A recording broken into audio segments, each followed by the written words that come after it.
All right, it's recording. Good, Ryan? Okay, well, welcome and bienvenue to another Neurotech San Francisco Hack Night.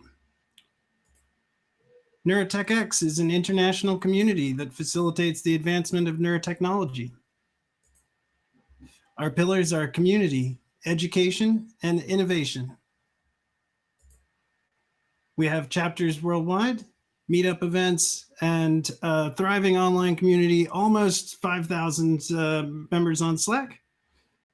And find out if you've got a local chapter in your area. If you don't, please get in touch. Find out if you've got a local chapter, local student club in your college or university.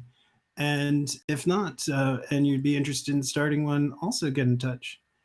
Make sure you can make sure you're on Slack so you can continue the discussion with us. And if you are interested, there's both the online educational platform at neurotechxedu.com and our newsletter. And of course, job boards for those looking and those hiring. Okay. What do you think the fourth pillar should be, Morgan? What's that? What, the fourth? Fourth pillar. Community, education, innovation, and world dominance. I was going to say, I was going to say like love. infrastructure, actually. Yeah.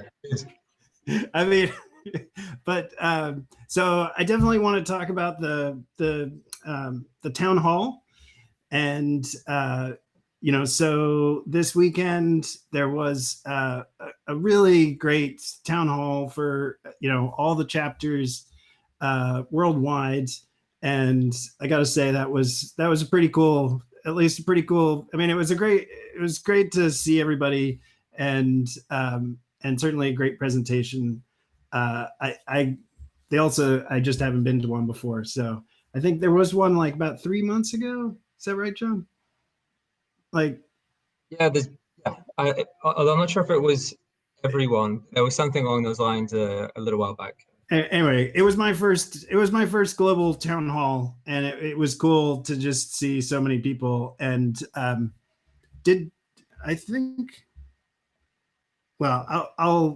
grab the photo in a bit.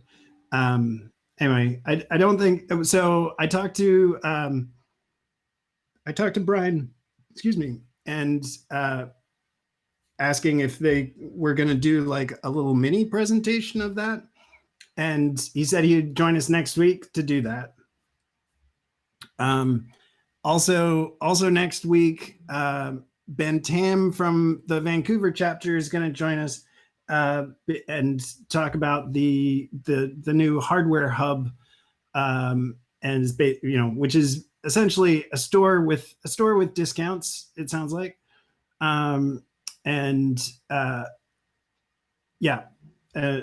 that everything that you would want Neurotech wise from one shop. So they'll be both joining us next week to talk about those things. But just again, like keeping the news going, still taking applications for the diversity panel and diversity group in general. So please check that channel for applications, and like hopefully that will be also part of the presentation in terms of, I mean, we've covered that before and Abby's joined us, but please check that out if you haven't on Slack.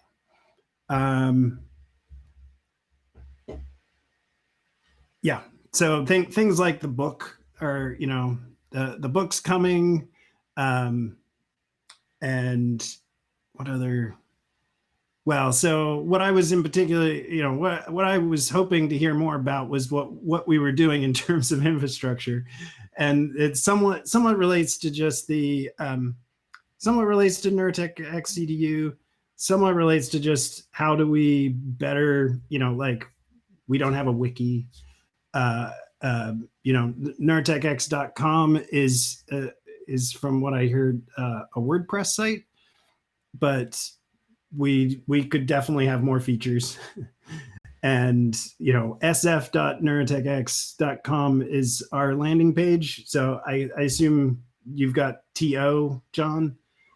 I don't know, like TO. No, I don't think we do. No. No. Okay. But not. I didn't know we were.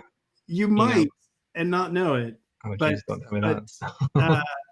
It also it's essentially just something that the system admin adds, right?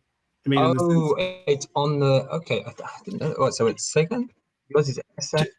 Yeah, try it because we have the full URL. Yeah, just SF. We're sf.neurotechx.com. Okay. And then it gets redirected to, like an internal WordPress number. So it's like I forget what we're called. Oh, I see. Yeah. Okay. Yeah. Right. Yeah, we're chapter 1531. Okay. Yeah. Yeah. I want. What is it? TX 118981 or something. Yeah. Well. Yeah. Okay. Yeah. I didn't know about this. I didn't know about this. So the way I found out about it was that it was actually listed on our Twitter page, which hadn't been updated in like 5 years from a year ago, and I recognize people in this particular photo. so I mean, these are people I know because I was also part of the group back then. But we can't, like, I don't know how to modify this, and I can't add events. Or one of the things that we would really love to add is that people have asked about on the YouTube comments is, can we post links? We post all these links in the chat. Can we post the links somewhere? And this would be something that we could, yeah, thanks for pointing to that. Okay. Well, it's also, I mean, I do have the Neurotech TO Twitter account. Okay. And do you use it? Yeah, it's very useful having two Twitter accounts actually, because you can kind of log out. I've been log out, retweet your own tweets in both directions. I definitely keep it professional and concerned with neurotechnology things, but often I'm tweeting neurotechnology things on my personal professional one. I didn't know about the website. I mean, I don't think it's doing much. It's auto-generated, clearly. Yeah, no, totally right. And as you can see, it's basically it's like, I just wish I knew who the system admin was, or what that server, what that backend infrastructure really is. And this relates somewhat to so I don't know if John's gonna be able to join us, but John Nolte, who set up our Jupyter Lab server, or our Jupyter Hub server during the Neureka Challenge, like that should really be a NeurotechX, thing, right? We could easily, Anyway, and John's got, the good thing is that John's got scripts for how he did that in the back end in terms of what he's doing and spinning up a AWS, instance.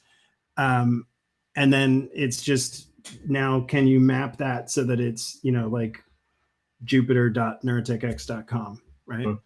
That would be awesome, where, again, like part of that was just to make it so that people didn't have to run their own server and download the TUH EEG data set, right? And even better would be like, you'd have some introductory scripts to get you started with, or and the other thing is like nobody should really be pre-processing that data set. So news on that in terms of new submission to archive is actually a new paper from Roy. So like Roy Subheat. Sorry if I misremembering his last name, but anyway, for those who maybe played with the Neureka data set, there was in the data there was a version that was slightly before the version that they were pointing people to that was called like IBM preprocessed, and that was Roy's and that was like this IBM group had worked on this, and it was quite a team, and they gave you a bunch of it was basically like joint time frequency feature version of the Neureka data set. As well as the fact that it was pre-processed. So things like you had consistent channels and things like that, and yeah. Anyway, Roy's got a new paper that's submitted in archive that's like a new update to that IBM paper. He's now with Google Health, but I'll find a link. Yeah, so this week a whole bunch of things going on. I don't know how many anybody interested. Maybe I don't know if Ryan's still with us, but SIGGRAPH's going on right now, which always has some really interesting, cool, technology demos. Definitely, it's like the mathematical, like the computational mathematical physics at SIGGRAPH is always outstanding, right? And there was one particular one. Again, I'll see if I can find it. I didn't have that lined up, but it's like breaking wood, breaking sticks and like tearing meat, and getting what do they call it? Like, yeah, it was like computational tearing or something like that, or they had a better verb for it, but so just some really amazing technology that always comes out associated with SIGGRAPH. Yeah, another big thing. I am still here. I don't Monday or Tuesday. The new generation of graphics cards from NVIDIA were in essence premiered by NVIDIA, the 3070, 3080, and 3090. And their current specs look pretty dang absurd. Especially in terms of their tensor cores and their CUDA cores. Like the 3090 has over 10,000 CUDA cores, which a couple years ago you'd be hard pressed to find any graphics card with more than like 3,000. And they almost make me regret spending money on a Notion 2. Almost. Yeah. I mean, it's $1,500, but also it has 24 gigabytes of VRAM, and it's GDDR6X VRAM, and it uses PCI 4.0. Like, earlier today, I watched one of the board partners, Gigabyte, talk about their cards, and Gigabyte's 3090 is a 4-slot GPU. That's how thick the cooler is. It's like between 3.5 and 4 slots thick. If you're mounting the motherboard to the card. Yeah, like it's massive amount of cooling these cards are going to require. Most things say 3090 runs at 350 watts at full load, which is more than my old high-end laptop that has 2 graphics cards in it. Like, it uses the same amount of power as 3 of the laptops I'm currently using. That's just, or for anyone who uses a MacBook, it's about the equivalent of 3 like $4,000 MacBooks. It's like in terms of power consumption. You could heat a house or a room at least with it. But its AI processing power is going to be insane. Sorry, just hey Alex, are you catching some of the people who are asking about password? No. Okay. I shared a picture of the card mounted to a motherboard in the chat. If you want to see just how ridiculous it is. Oh, is this the? That's not the card. They haven't shown anything other than renders of the 3090. That is about an inch thinner than the 3090.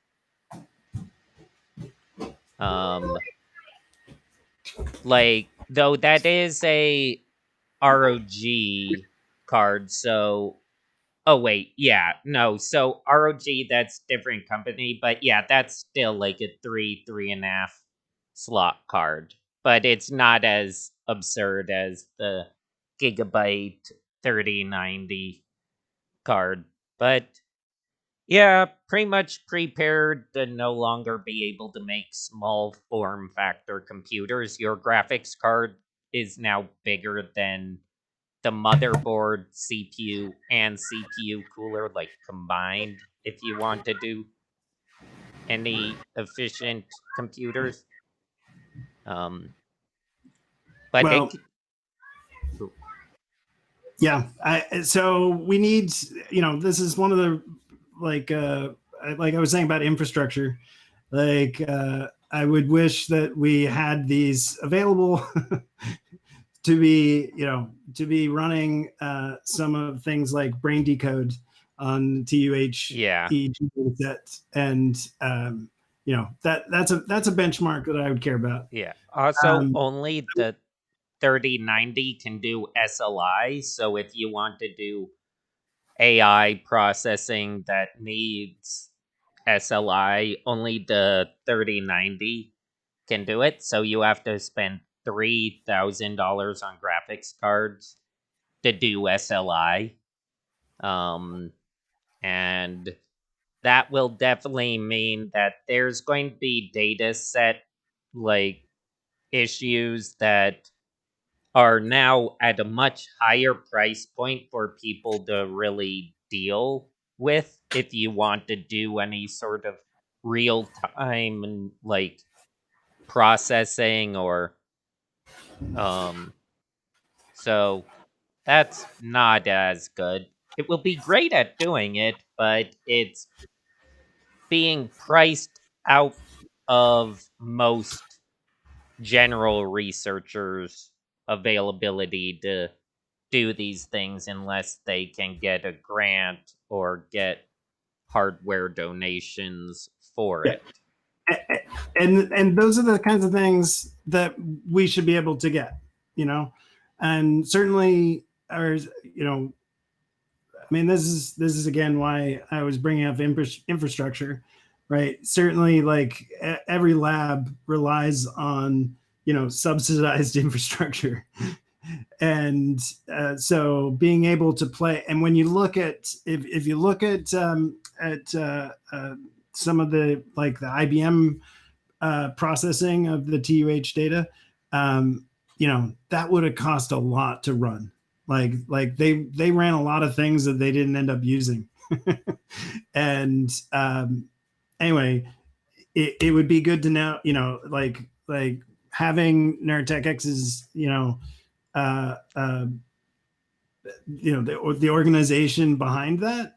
Like we could potentially get, free credits from Amazon, and certainly we could be writing on, I mean, we haven't asked, but like asking Cameron Craddock at BrainHack, if they could do some of the pre-processing, or certainly any of the pre-processing that requires the GPU, and like, but then make that publicly available.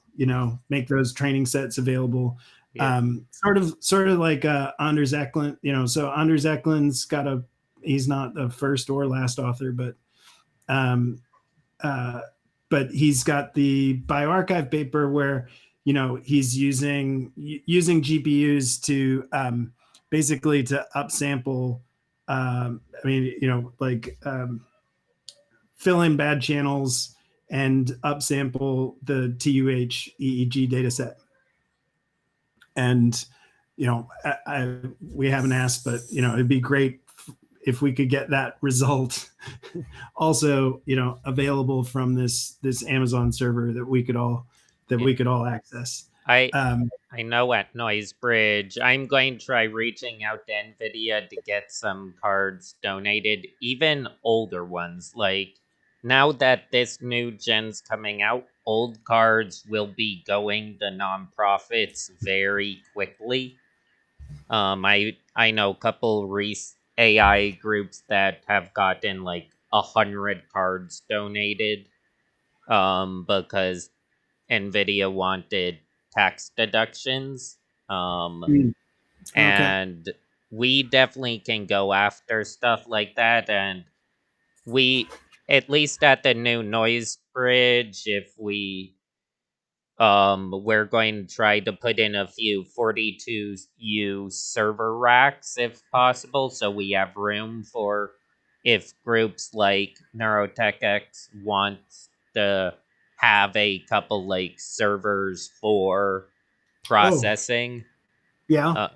Because like having a location where we can do like both testing and processing could be very useful for certain things. I wouldn't be surprised if Red Victorian also has a spot where they could put in a 42U rack.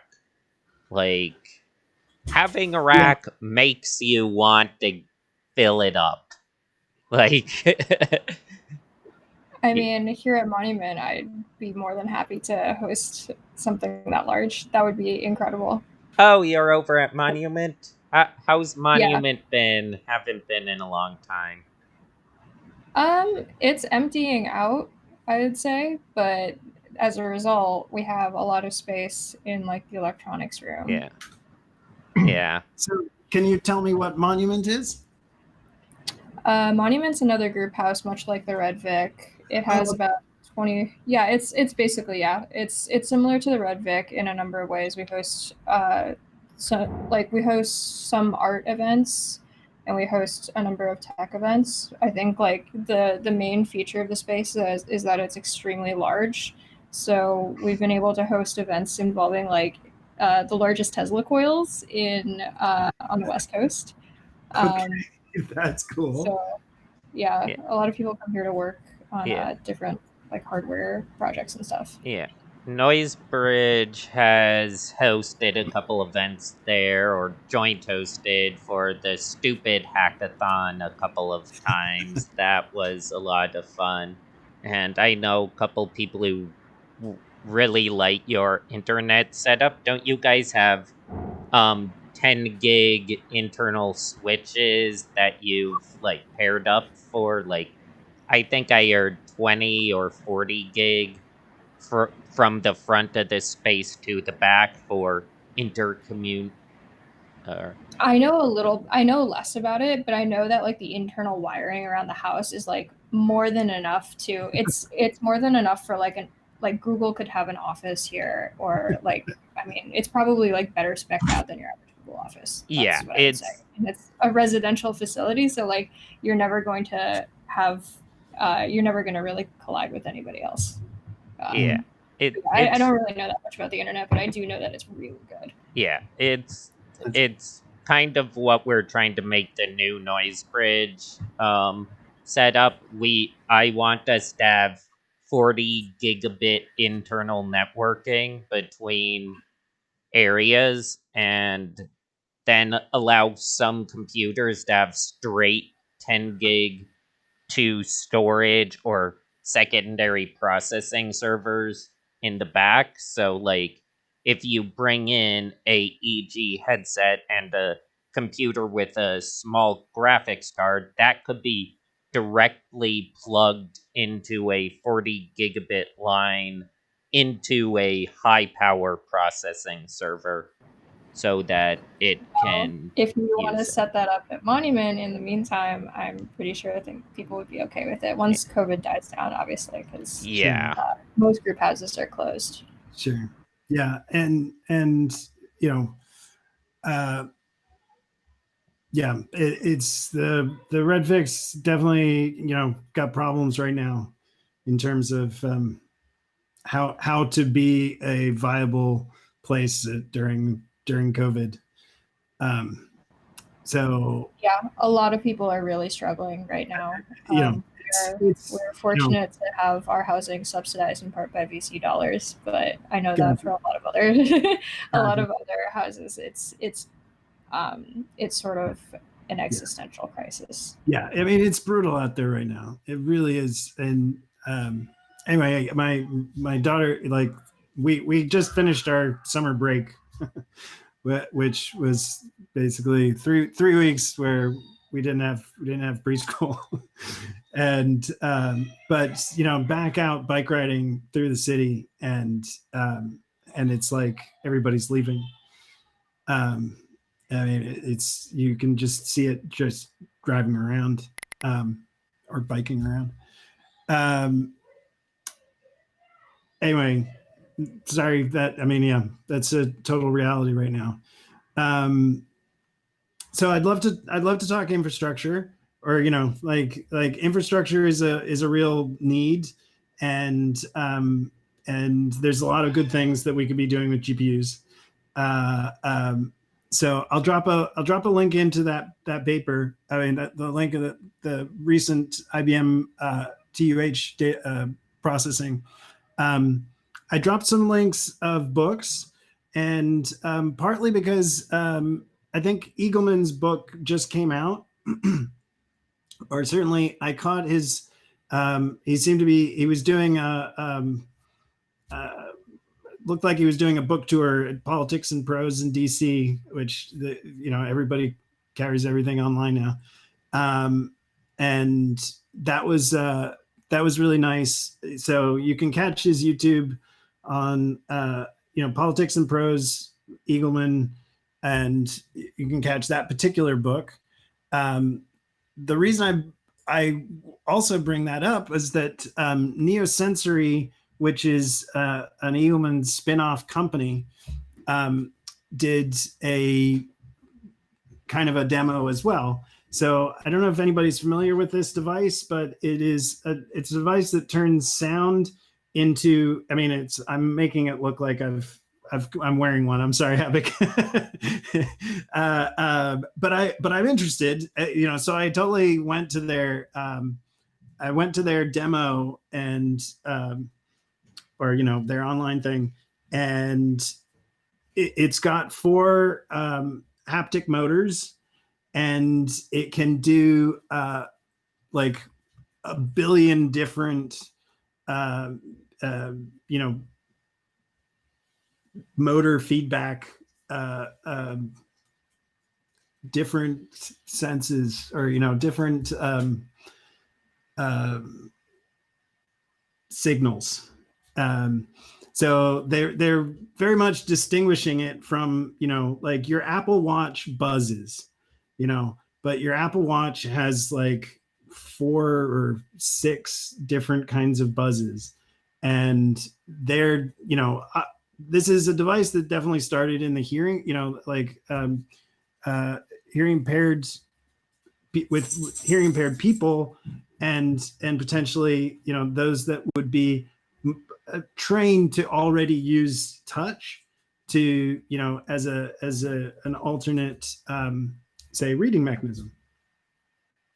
But you could use it for a lot more. And the other thing is, I dropped this in Slack, so they have a kind of dev board that they're playing with, and so and it's basically like, hey, we're building on top of Adafruit stuff. But again, like, what was particularly cool was that they had these little haptic motors, right? And so essentially I'm gonna just drop, or certainly you can find videos on YouTube, and obviously go to their website. But these, you could use this to, there's an open API, and you could use this where it's just like, hey, given your meditative state or your lack of meditative state, give some sort of feedback through the wrist motors.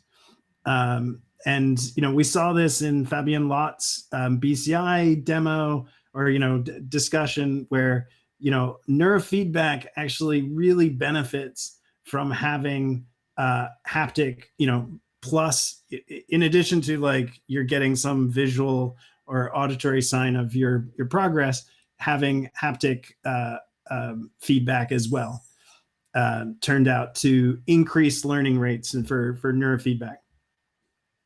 So really interesting. I haven't read his book yet. I've dropped in 2 of the books that I have been reading, which is the basically one on brainwaves and one on sleep, which is of course a lot about brainwaves. And I wanted to just try something, since we've got a little bit of time here. Let me just see if this works. So this is put together by, sorry. So the Dutch, if you read the first book there by, is it Doug Fields?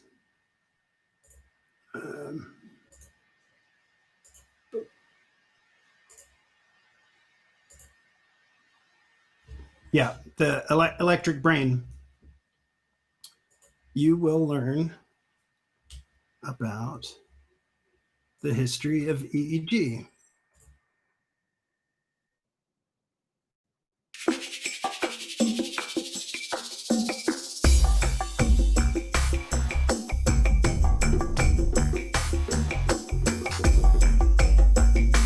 The history of the discovery and development of the EEG begins in 1874, when a pediatrician with a, for that time unheard of curiosity and interest in science, saw distinct variations in brain currents, increasing during sleep and disappearing after death. His name was Richard Caton, and he used a reflecting galvanometer to project the waveforms on a wall. He published his findings in the British Medical Journal in 1875, but never followed his line of inquiry further, and pursued a career in politics instead. The subject of brain waves lay dormant until 1890, when 3 scientists with laboratories in Krakow, Vienna and Kharkov confirmed Caton's findings. Of these 3, Adolf Beck deserves a special mention.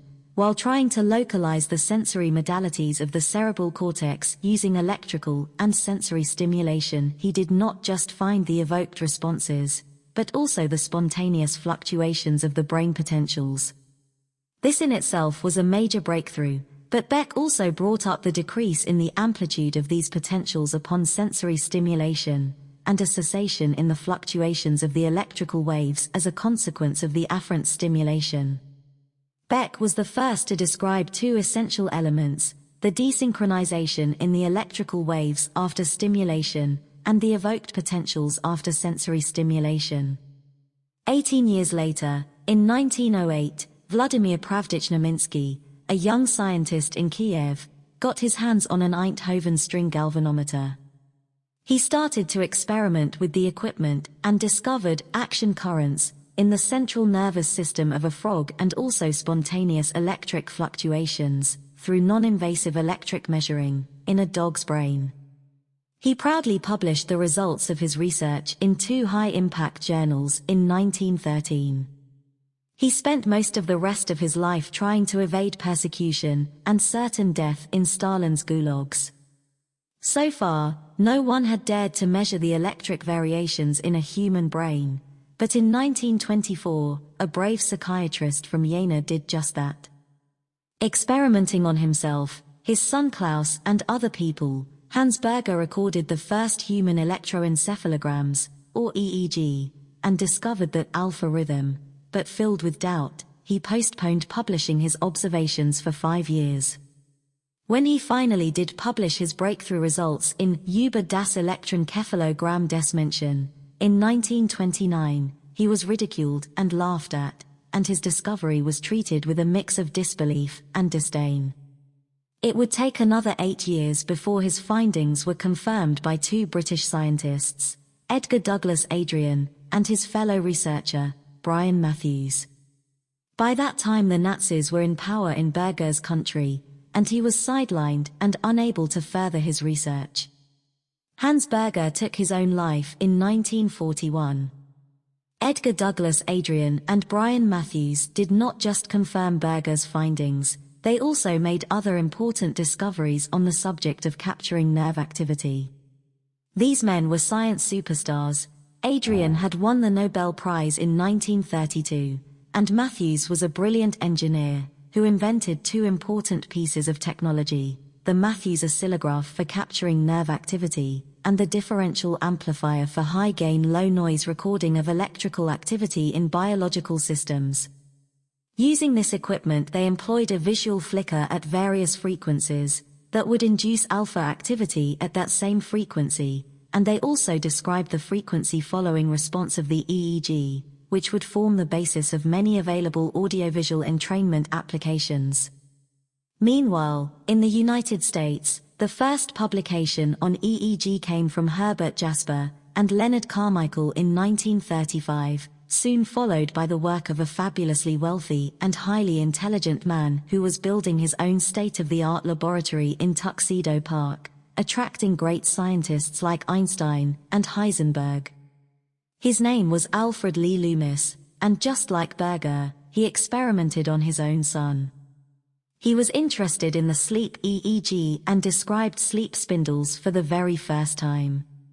This would later prove to be fundamental in understanding the working mechanism of SMR neurofeedback.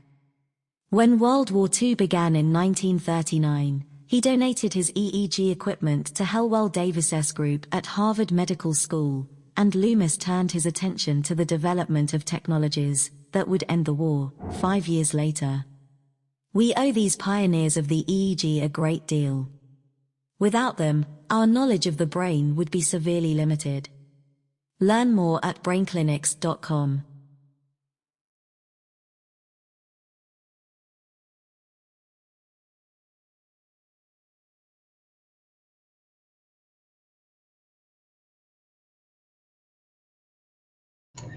Morgan, you're muted. Yeah, I think you still are.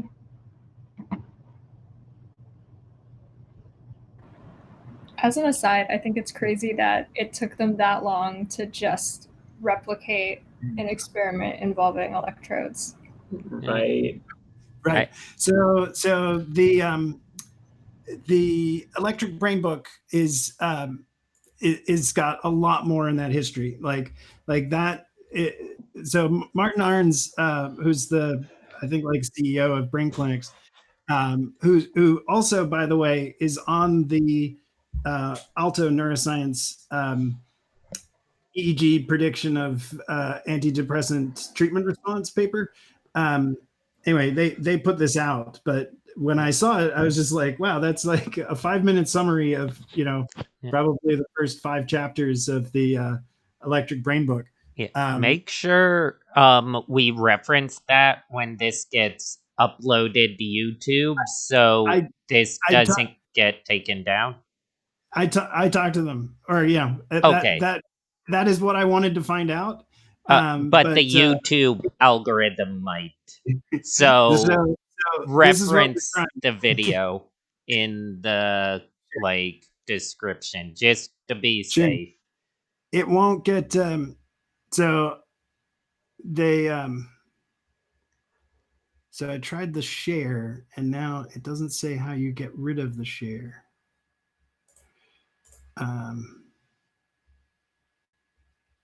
Okay. Well, the other thing that I saw is that, or the other new feature of Jitsi is that there's now a lobby, which is actually great for us. So let me just.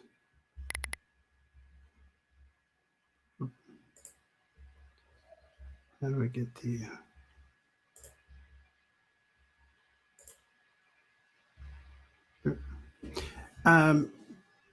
Okay, well, it's almost 7. So, Ini, you're in already? Yes. Yes, I'm here, Morgan. Okay. Hi. So, I wanted to just did you have a chance to try out your presentation? I did. Yesterday, I checked it out around 8 o'clock, and I was able to share my screen. No problem. Okay. Good.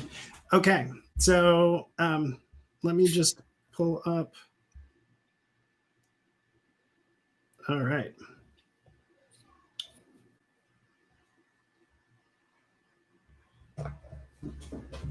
Yeah. So, Ini Duong is a grad student at UT Dallas, and with the Texas Biomedical Device Center. That's right. You're actually in that center? Yes. Can you tell us a little bit about that? Sure. So the Texas Biomedical Device Center does a lot of, it's an interdisciplinary center that has a combination of preclinical studies using rat models, clinical studies, or engineering, bioengineering. So there's a lot of 3D printing of medical devices designed there, and also clinical, meaning there are collaborations with nearby universities and nearby hospitals with physicians, physical therapists. And the goal is to take our animal studies and our understanding of vagus nerve stimulation as targeted plasticity therapy, and pairing it with our medical devices, whether it's for stroke rehabilitation, whether it's for motor rehabilitation, sensory rehabilitation, PTSD, and being able to see how, number one, if it's safe and feasible in patients, and then number two, eventually if there is clinically meaningful changes in clinical assessments, meaning it's not just data that's statistically significant, but that we see actual translatable, there's like a translation of real life recovery in people. Mm-hmm. Yeah. So, do you want to share a slide? Sure. And we'll turn it over to you. Could you see the screen at all? Yes. Okay. So if you don't mind if I have the sidebar, do you? I've been trying to figure out how to use presenter. Yeah, that's great. Okay. Actually, I have a friend who's not supposed to show up, but I guess. Do you want to wait? If that's okay with him, right? We're super informal here, so it's no problem. Also, if you want to get rid of the sidebar or the present buttons at the top, right by the share button. Oh yeah, I just like to have. Let's see. Yeah, I got the feeling you just like the yeah. I like to have like a little bit of the transition or the 5-second gap between one slide to the next. No problem. Thank you so much. So I posted a couple other things in Slack in terms of well, this week was the how did they call it? It was Biomeg 2021's 2020 preview Tuesday. Did you catch that, John, or anybody? I don't know if anybody would. It was also in British time, so yeah. So no, I knew it was going to be in Birmingham this year, and I was actually thinking about going initially, but changed. I didn't need preview. Sorry, just 1 second. Small child asking questions.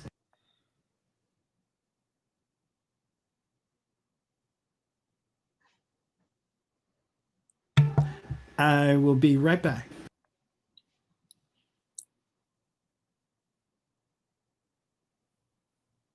$50. Someone's demanding ice cream.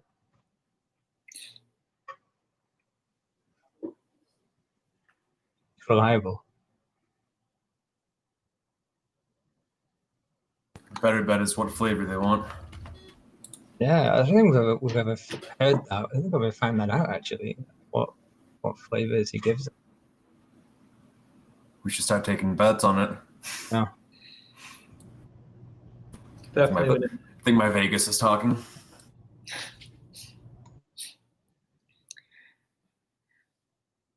Okay, excuse me. So yeah, that was this week. That should be on YouTube soon. Certainly, that's where I was hoping to catch it. There was, yeah. Oh, sorry, I didn't mean to interrupt you. No, go ahead. Oh, I just said that whenever we're ready, I can get started. I think, yeah, I want to be on time for everybody. Oh, we pad the agenda. Pad the agenda. I certainly don't mind. Have you pinged them? Yeah, we're good to go. Oh, okay. Oh, good. Okay. Then, without further ado, I turn it over to Eni. All right. Well, thank you so much, Morgan, for inviting me. Sorry this was like a long delay, but I'm glad that we have a chance to do it today. So as Morgan mentioned, my name is Eni, and I'm a third-year PhD student at the Texas Biomedical Device Center with Dr. Michael Kilgard as my research supervisor.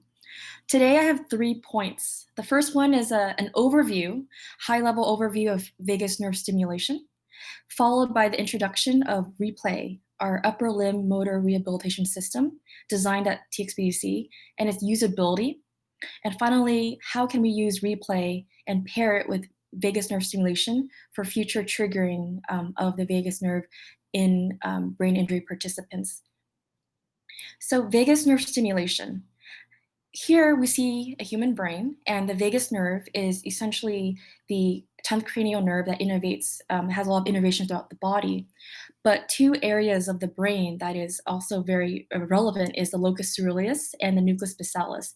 These are hotspot areas that release neuromodulators, such as acetylcholine and norepinephrine, that are important for brain plasticity. So if we were to stimulate the vagus nerve, then there would be a release of acetylcholine, norepinephrine, that would help in not just brain plasticity, but also basically the increased connections of cortical spinal tracts from to the area, to basically the nerves of the muscles that's being rehabilitated. Here at TXBDC, we have preclinical studies done in rats that have shown that VNS pairing with rehab and the timing of VNS paired with rehab are critical. So if you look at the figure, or if you look at the left panel, here we see a study done in a stroke model, where in the x-axis is the time frame of rehabilitation, and then in the y-axis is the success rate of a task that is basically a forelimb training task, a strength training task. So at the pre-stroke, so if you look at this area here, at the pre-stroke, we have 2 groups, a VNS paired rehab group and a rehab only group. So these right here are performing at the pre-stroke at a relatively similar success rate, around 80%. These two groups were then inflicted with a stroke or induced a stroke, and as you can see at the post-stroke level, they performed poorly, around close to 20% success rate. Now, from here on out, they have 6 weeks of rehabilitation of the forelimb, and as you can see, the rehab-only group had relatively steady, well, close to relatively steady improvement through time. But for the rehab paired VNS group, as the group is being paired with VNS, which is here in the, you see this yellow bar here, they have more enhanced recovery than the rehab group alone. So this tells us that VNS, when paired with rehab, shows more enhanced recovery than rehab alone. Now, the next question, or the question is, what about the timing of VNS with rehab? So we know that VNS has to be paired with rehab, but is the timing of it, does it matter? And quantitatively, what is the time lapse that would be okay? So here we actually have a study done by Collab, which very similarly, we have 3 groups in this case. One is a rehab-only group, one is a paired VNS group, and one is a delayed VNS group. And so essentially the delayed VNS is rehab and then a 2-hour delay before VNS is actually triggered. So as you can see in the x-axis, we have pre to the 12th week, y-axis the hit rate percentage of the therapy task. And here at the pre-group, again, all 3 groups are performing at the 90th percent hit rate. After the stroke is induced, we see that they have a decrease in performance. Now, there was a 6-week period of healing before the 3 groups were given rehabilitation. Now, the group that had VNS paired with rehab shows more enhanced recovery than the rehab-only group and the VNS delayed rehab group. So the takeaway for this data is that it's not just the case that VNS is paired with rehab, but there is a critical timing where they have to occur concurrently. Now, in 2016, this VNS has been paired, or VNS has been studied in clinical trials. So if you look at the left panel here, this is a safety and feasibility study. And the question is VNS paired rehab safe and feasible in a stroke patient population? Here we have 20 patients total, and these are all stroke participants that are moderately to severely impaired. We have 2 groups, the VNS paired rehab group and the rehab only group. The data shows that there is not just a statistically significant improvement, but also a clinically significant improvement in the upper extremity Fecal-Meyer score. The upper extremity Fecal-Meyer score is a clinical assessment that basically describes the upper extremity functionality. And so as you can see, between the VNS plus rehab and the rehab only group, there is an increase in Fecal-Meyer score. And then statistically significant difference between the 2. There's also data that shows that there was no major adverse effects, and that this VNS therapy is safe and feasible. Now you fast forward 2 years, this is a clinical trial done by the Kimberly group where there are 17 stroke patients total, and this was a randomized, placebo-controlled, double-blind study. So as you can see, there are 2 groups, the VNS plus rehab group and the VNS sham group, where there was only a rehab only and it's a VNS sham, meaning there was no triggering. Now, between these 2 groups, there was a statistically significant difference between the VNS rehab group and the VNS sham group, or in this case, the rehab group. However, once this rehab group was crossed over to the VNS rehab group, and they have another 6 weeks of physical therapy, then they also showed statistically significant difference in the upper extremity Fukumaru score. So essentially, between VNS paired rehab and rehab only, the VNS paired rehab group has a clinically meaningful increase in their improvement in their functionality. And when a rehab group gets switched over to a VNS group, then they also showed significantly significant, clinically significant improvements after the fact. And so, yes, VNS enhances recovery more than rehab alone when paired with rehab. And so, essentially, how we are going about it is if we take a task-specific exercise, which occurs during rehabilitation, and we pair it with vagus nerve stimulation, that task-specific exercise communicates with a wireless activation of a vagus nerve stimulator. It stimulates the vagus nerve, and we have brain plasticity. So again, rehab plus VNS leads to enhanced recovery or brain plasticity. So in general, VNS paired with rehab enhances recovery as seen in rat models. It also has been seen in human clinical trials. And the takeaway that I really want you guys to get from this first part of the talk is the pairing of VNS with rehab and the timing of VNS with rehab has to occur concurrently. And that's very important for enhanced recovery as seen in the data I showed you. Now, for this second part of the talk, I would like to introduce you to Replay, which is a form of it's an at-home rehabilitation system for upper limb recovery. So as you can see here, you have this individual. He is holding these two pucks, and the two pucks and he's also interacting with this tablet and you also see computer games and these dongles. Essentially, how we go about setting up this gaming system. So Replay is a motivational gaming platform for upper limb rehabilitation. And so we have basically we have video games or computer games where this individual would use these pucks, which are rehabilitation pucks. And as they are playing these video games with these pucks as controllers, they are also getting rehabilitation with the task-specific exercises assigned to the video games. So we would have the individual set up the tablet. We would set up the tablet for the individual at their home, set up to Wi-Fi, and they'll be able to perform the task and play the video games. Here's a good example, actually.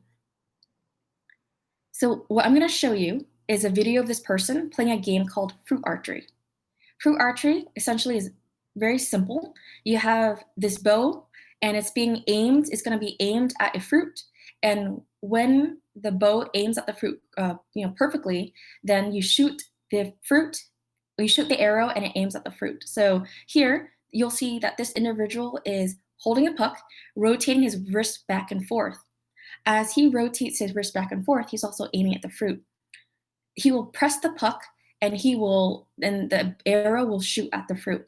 Up here, you will see data that shows the puck angle change and also the puck force that is applied.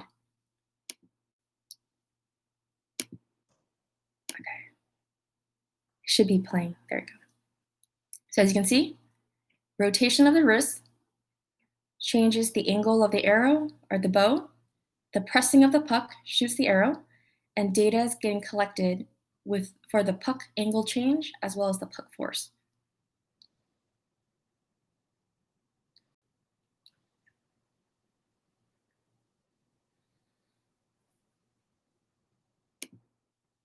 So here, as you can see, I just wanted to summarize a little bit more of what Replay entails in terms of its parts.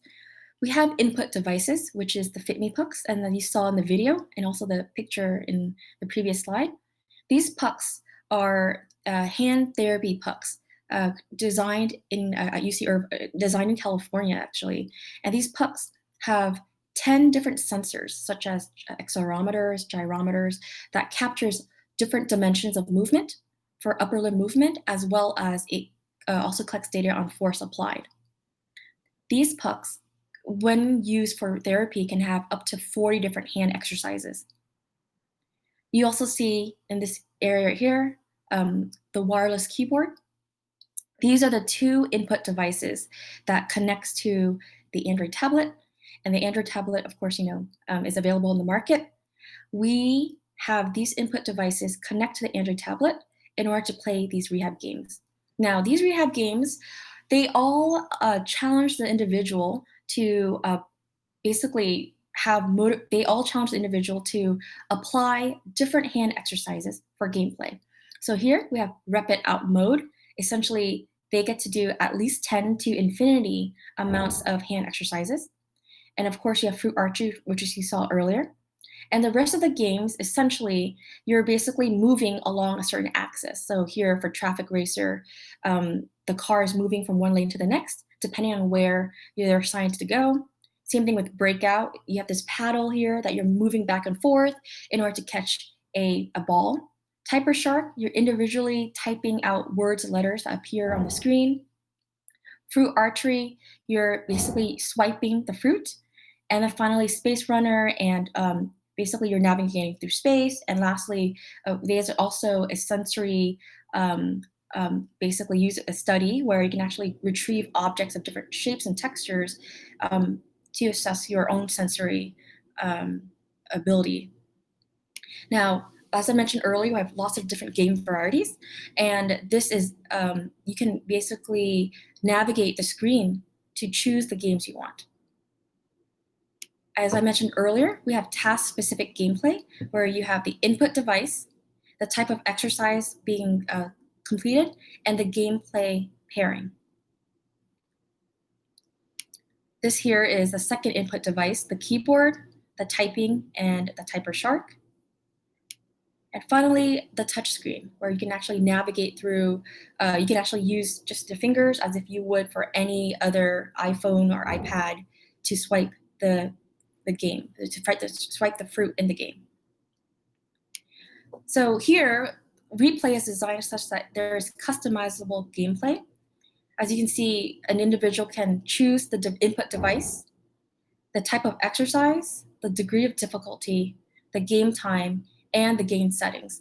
The game settings basically allows for a person with different degrees of impairments to increase or decrease the sensitivity of the pucks to their touch. So for someone who's more severely impaired in a spinal cord injury participant or a stroke participant, they can increase the sensitivity to the puck so that they can still be able to play the games with a little bit of touch and still get some therapy. We also have customizable sessions. So as you can see, we have the assigned items, and an individual or a therapist can assign the different hand exercises per their customizable gameplay. And in a 60-minute or more therapy session or at-home therapy session, they can cater their gameplay to their needs and also to their own enjoyment. So the FitMe pucks, when paired with gameplay, records motor signals continuously. And as you can see, depending on the different exercises and gameplay, the FitMe pucks record different signals that would be helpful for feedback on how the participants performing not only in the gameplay, but their motor performance. As you can see here, force is being applied to press on the puck. So you see different bars right here. And between the two different pucks, yellow and blue, there's an alternation between the positive and negative y-axis, and so forth. But essentially, the takeaway for this slide is that depending on the hand therapy being done for the gameplay, the pucks measure the motor performance or the motor signals. So now that we've developed Replay as an upper extremity rehabilitation system, we want to test its usability. And so currently, this gold standard of care for outpatient clinic for physical therapy is that participants or patients with chronic stroke should do at least 300 to 800 repetitions of therapy a day. within a 60-minute training day, and also that the experience should be motivational and rewarding for them to have a continuous, for them to have the endurance and stamina to recover. This data is based on animal studies done in the past, where animals, especially monkeys actually, were induced a stroke or given a stroke, and then afterwards the monkey had to grab out a banana, and then based on the recording of the motor cortex in the brain, there was an expansion of the motor cortex after said numbers of therapy, as well a number of repetitions and minutes of therapy a day. The shortcomings of outpatient rehabilitation currently is that within a 60-minute therapy session, the average number of therapy occurring is only about 54 repetitions, and there's only 34% of the therapy minutes being distributed towards upper limb therapy. So despite what's recommended for the gold standard, an hour therapy session is not meeting that. So our question is, in order to test the usability of replay, are participants with mild, moderate, or severe impairment able to perform at least 300 repetitions of replay within a 60-minute session? And also, what percentage of the gameplay are they actively moving? This is our data. And so what we did was we went out to the community and we recruited brain injury participants that have mild, moderate, or severe impairment that they self-report. So mild essentially is that they experience weaker impairment compared to when they were healthy. Moderate is that they are able to perform daily activities, but they get tired more frequently. And severe is that they are unable to even make a fist with their hand or rotate the wrist back and forth. These individuals, as I mentioned, are supposed to have impairment that affect their daily living and have had a stroke at least for 3 months. What we did is we have them come into our clinical setting and eventually play for 1 hour replay. And we wanted to know, again, across the different groups of people, are they able to do the task? And again, the 60-minute session includes consenting and explanation. And so as you can see in the left panel, between the 4 groups, the total repetitions among the groups is significantly above the 54 that's currently seen in the outpatient setting. And also, even in the most severe individual, they're able to perform around 300.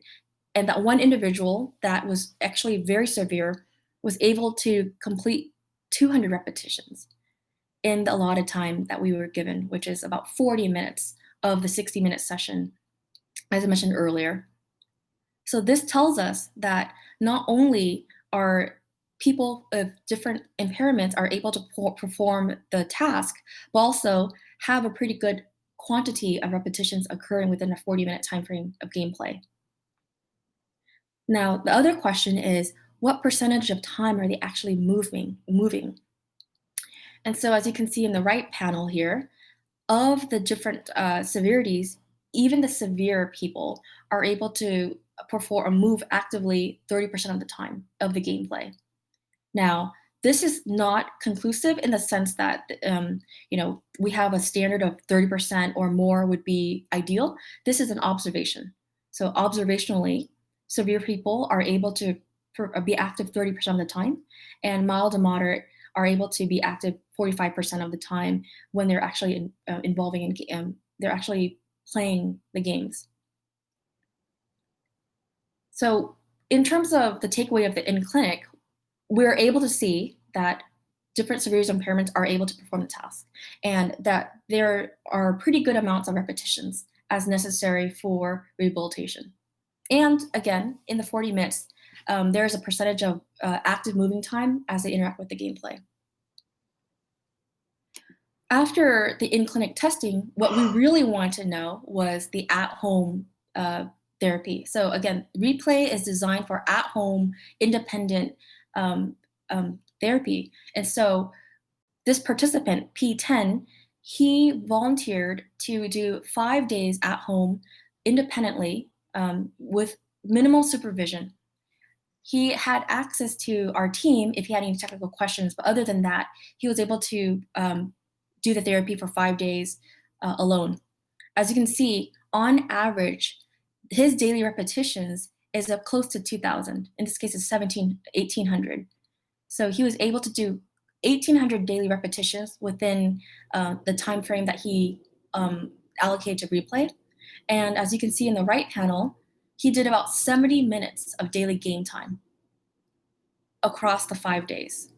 That's pretty good. He was a mildly impaired individual. Not to mention, I just want to make it clear for the record that these individuals are not VNS implanted. They are people we met in the community. We brought them in for users testing, but they are not implanted with the VNS implant. So the takeaway is, again, replay can be used with a range of individuals across their severities. It can be done independently at home in that home environment, and that in that home environment, replay can be engaged for at least 60 minutes and up to 1,800 repetitions on average.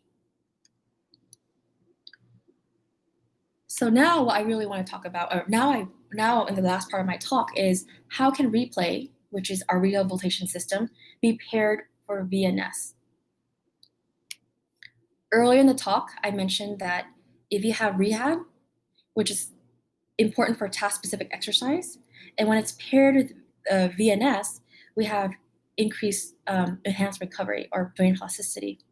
So currently, the conditions for our vagus nerve stimulation algorithm is that there are 2 criteria. Number 1, there has to be best attempts trial. And then 2, that there has to be a 5-second delay from the previous stimulation. If that holds true, if those 2 conditions hold true, then we trigger VNS.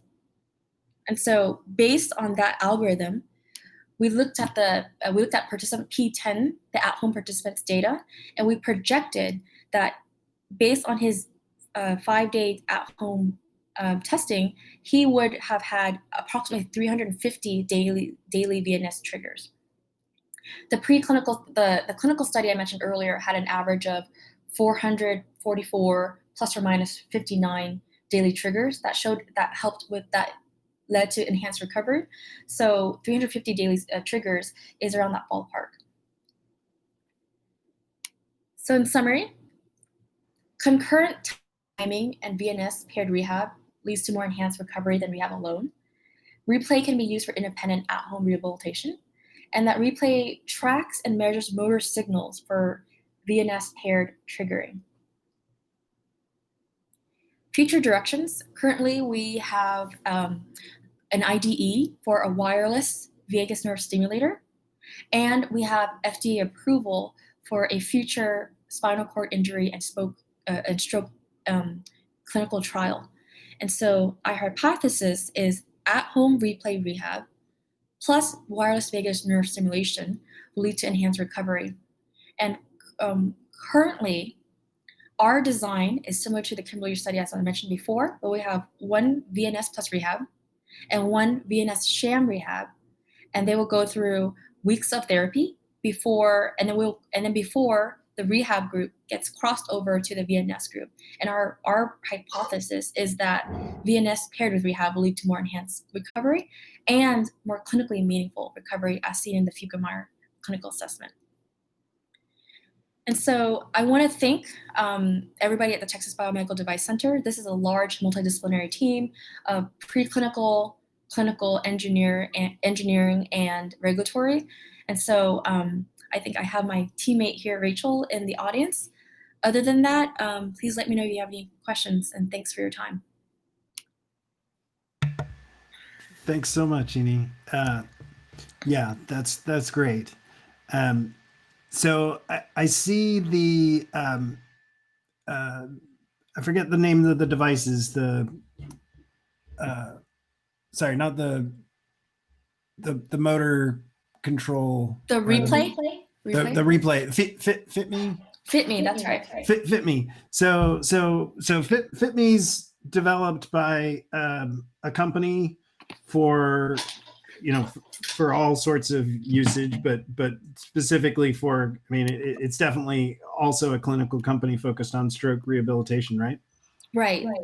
Gotcha. Well, I mean, actually, let me get back to you on that. I'm not I don't know on that. I know that our devices are used for FitMe, but in terms of the actual company, I'm not sure if they specifically focus only on stroke devices. They might do. I can Google check that actually. I mean, I was looking while you were speaking, and just because it from the shot, I could tell it was a company, and they've got a clinical trial with UC Irvine. Anyway, what I love, or this is why I was talking about neosensory buzz. That's a great, it's a great simple device, right? That is giving you all sorts of information that you need as a rehabilitation engineer. That you need that feedback of like how, because it's I guess it's getting grip, it's getting where they're moving it, so it's getting its orientation, all of those things. That's cool, but you're focused on really kind of like the systems integration of vagus nerve stimulator plus these devices, plus like you said, like an algorithm that is tying it together so that the person's getting the stimulation as seen from animal models that is significantly effective, or significant, it produces a significant improvement. Yeah. So that is correct. So how many I mean, as of yet, no patients, or you've tried with any patients? Well, right now for replay in general, we're still looking at user testing. And we're also going towards telerehab testing. So we're not having any VNS implanted patients yet. We're still after the pandemic, we're still trying to figure out how to, adapt accordingly. And so currently we're doing usability for telerehab in non-VNS implanted patients or participants. So maybe tell us a little bit about, well, I know other people want to ask questions, but just one last, tell us a little bit about VNS patients. I mean, so that if they've got a stimulator, would they ever be at home getting stimulation, by algorithmically? That's the plan for the future. Yes. Okay. So in the future, yeah, it's for the clinical trial. Currently, it's something that's done in clinic only. Currently, yes. Per the Dawson study and per the Kimberly study that I mentioned I wish I can share again. So let me pull up the slide. And for those who don't check the meetup agenda, Eni gave me one reference that I put in the meetup agenda. So can you guys see my screen here? Yep. Okay, so per the 2016 feasibility study, then this was performed in clinic. So in this case, the participants had a device, and that was kind of they basically had VNS performed by the clinician in clinic, and that was the study. Now for the Kimberly 2018, then it was both. There was 4 weeks done in clinic. And then afterwards, they had a 4 weeks where there was a gap in time where there was no rehab at all, it was recovery. And then there was 6 weeks in the at-home environment. But in this case, it was not automated. The clinician still basically manually pressed the VNS stimulator, the trigger. Now, in the future, the hope or the goal really is to have the wireless stimulator that will be basically algorithmic, such that the vagus nerve is stimulated through the algorithm based on their rehab performance data. But that's in the future. Sure. I mean, I guess, forgive me for my novice question here, but like nobody goes home with like a chronic VNS stimulator, like it's never on all the time, or, I honestly don't know how they're used. So my current understanding is there's a certain amount of triggers. So for the people in the study themselves, there is a certain amount of triggers that occur a day max.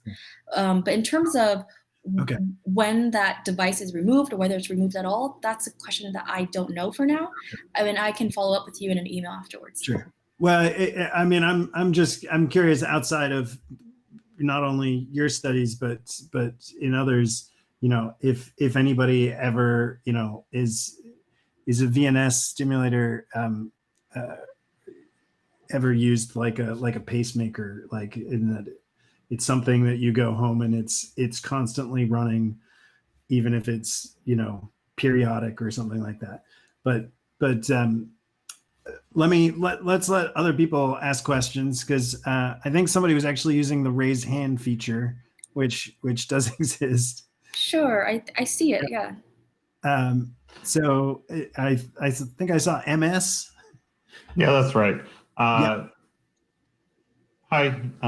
Uni. Hi. I'm Mark. I've got a couple questions about the hardware, actually. So the VNS stimulators, are these an off-the-shelf thing? You talked about getting a FDA investigational device exemption. So is this custom hardware, or what goes on with that? That's a good question. So the restored wireless stimulator is actually created at our lab, but other than that, I just have to follow up with you about that. Okay. Kind of a follow-up question here. What kind of parameters used? And I'm sorry, I don't remember your name, but you were talking about this a little. No, not Eni. Oh. Morgan? Yes, you. Morgan, I'm sorry. And you were talking about it a little bit, that like, do they do chronic stimulation, or do they, or what? But so I'm actually interested, so what kind of electrodes would you use in this kind of thing for stimulating the vagus nerve? And like, is this just like super strong stimulation that just lights up the entire nerve, or what?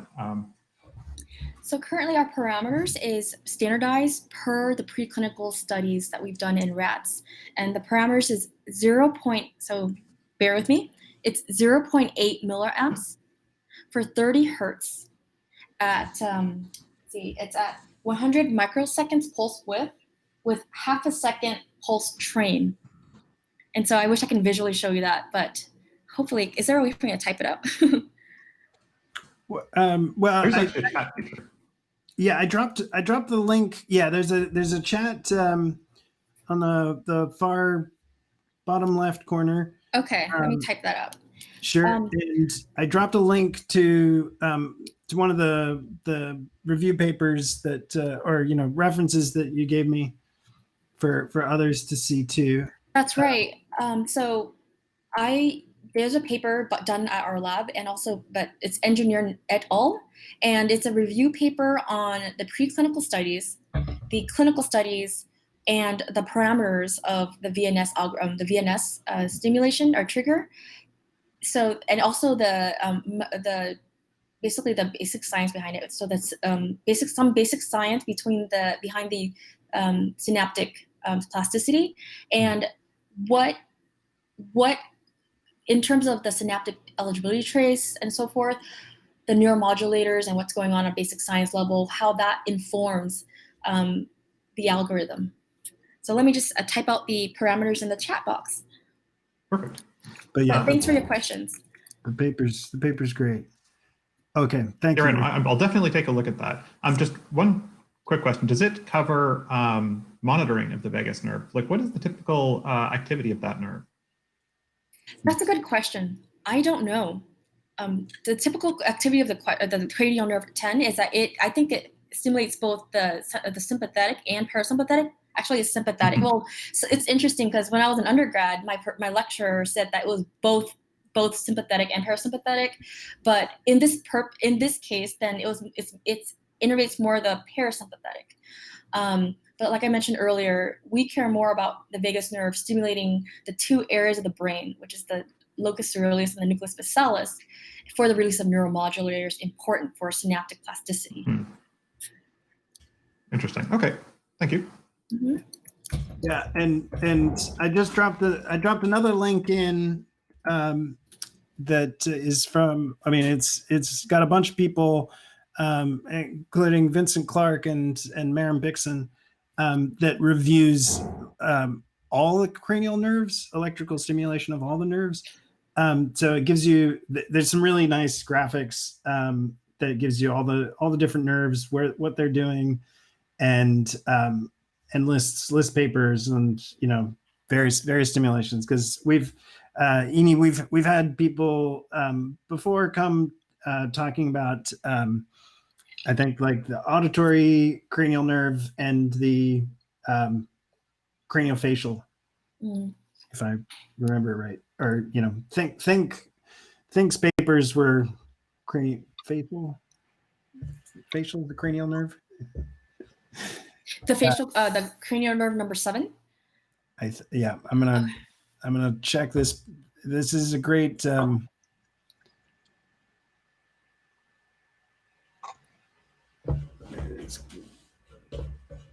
It's got. I mean, I do.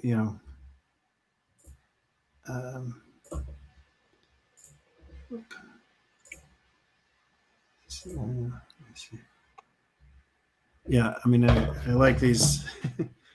like these pictures. Anyway, he's talking about electrical stimulation, non-invasive. Sorry, where's the? Is it 7?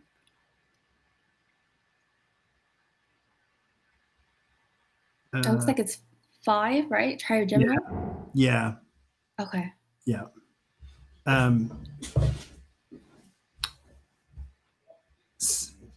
Yeah, it's a nice one.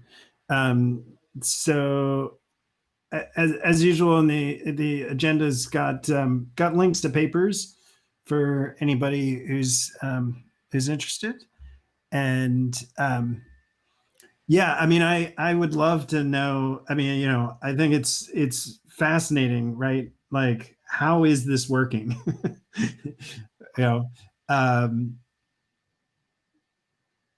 How much does Kilgard Lab focus on mechanisms? That's a good question. So our preclinical studies look more on we focus more on translation, and so all of our basic science mechanisms are basically done in other labs in the building. Okay. There are other labs that we work and collaborate with that do more basic science or mechanisms of vagus nerve, done in rat models.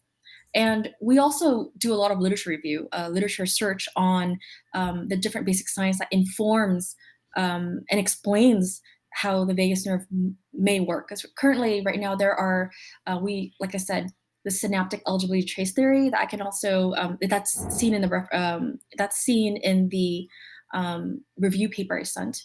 And so the different mechanisms inform and basically help us explain a little bit more about why the parameters for vagus nerve works, and it also informs our algorithm. But yes, and yeah, Rachel, she's my my teammate at the lab. She sent, thank you, Rachel. She sent in the chat box a good literature review for the mechanisms paper.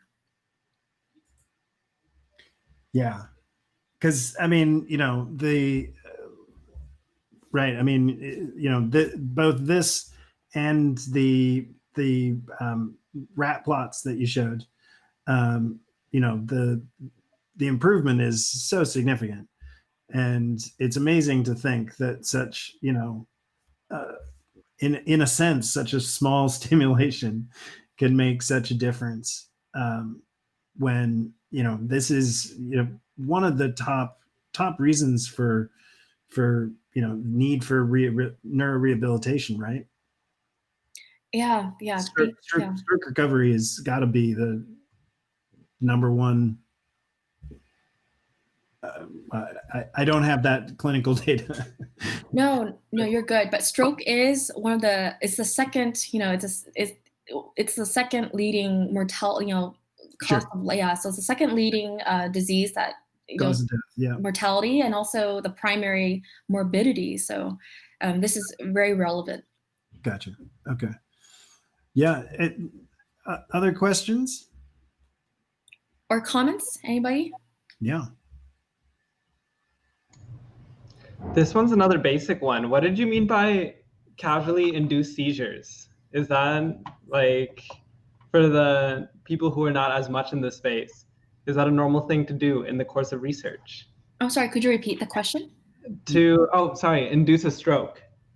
Yes. Oh, you mean for the rat models? Okay. So these were all rat models. They were like. Okay, that's super important. Not doing that important. Okay, that's super important. Okay. So I was like, is this a treatment process? No, that's okay. I'm glad that you asked if that was so that's very important for me to emphasize. These were done in animal models of animal models. These are rat studies, and that's when these rats were induced a stroke via this injection, and that's when they were given induced a stroke. Now, this data here is with patients, and these are people that again have stroke that naturally occurred. So great. Good. Yeah, go ahead. Oh yeah. So in the rat model, what was the motor test? Because I don't have a good model of like what motor tests are for animals as much as like for humans. It varies. So for these two studies, the Myers and the Coreperas, it's actually the forelimb strength. So then basically they reach. So basically the rat pulls on a lever. So they pull on a lever. So it's kind of like a forelimb reach task. But there are other studies where there are also rotational as well. Okay. No, this is awesome. Okay, that makes a lot more sense. I was like, didn't know how much I was missing. Is it, I mean, I don't know if this. I wouldn't be surprised this is not your area of expertise, but I just wonder in terms of when you get stroke patients, how easy is it to get kind of like the same stroke in the same areas? I mean, there must be a certain, there must be some areas that are regular causes or regular locations of stroke because the way our vasculature is kind of like, it is the same across people, right? So there's the same kind of locations. That's a good question. So there are two types of strokes, the hemorrhagic and ischemic. Okay. And so ischemic patients or stroke patients are the ones that have been recruited in the clinical trial and will be the ones including the clinical trial. But in terms of answering your question about the location of the stroke, right, and that we would need to do more information on that. We would need to look at their brain scans to see. And that would be something that the clinical team can look at and track. They can track. I mean, I was just wondering, as an imager, like, what would be the inclusion criteria? And the inclusion criteria would be. I'm assuming that these are all people that obviously have suffered a motor deficit. Right. So exactly. So the inclusion criteria is that they have ischemic stroke that has upper limb weakness that affect their daily living. And so you're right. If it's a motor weakness, then it should affect their motor cortex. Now, with that being said, as I mentioned earlier in the talk, the way VNS paired with rehab works is that ideally, as we've seen in rat models, when VNS is paired with rehab, we notice that the motor networks of the motor cortex, the networks in the motor cortex have increased cortical spinal tract innervation to the rehabilitated limb. So so far it matters more, and we care more that the networks in the motor cortex are basically increased in terms of their tracts to the impaired limb. But if it were the case that they have a stroke that is in other areas of the brain and therefore may not have motor impairment, then they will be excluded from our study. Sure. True. I mean, it seems like, whatever, you don't have a problem of variability across subjects to the point, because the significant improvement is pretty dramatic. So I'm just kind of curious, in some people who maybe aren't responding well, I'd be interested to see what the imaging data look like in terms of, again, like, I'm also still really curious about the mechanism of how that vagus nerve. Yeah, that's a good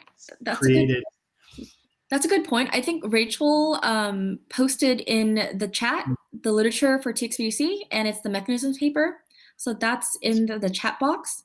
And as mentioned, I guess many months ago, I think many weeks ago when I first met you all at a previous NeurotechX night, then yes, VNS has been paired in with for epilepsy.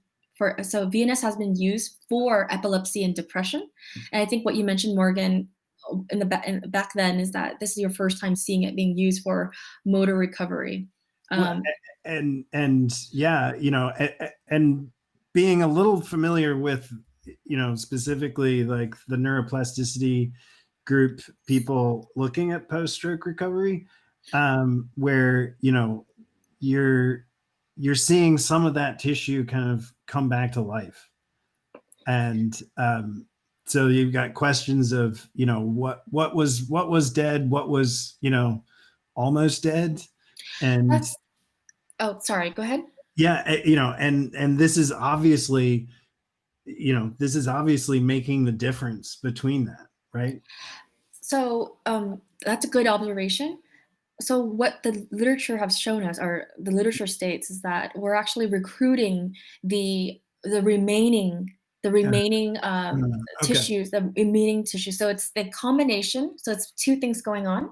Okay. It's the increased cortical spinal tract from the brain and spinal cord to the rehabilitated limb, and then it's the recruitment of the remaining tissues that are still left within the rehabilitated limb.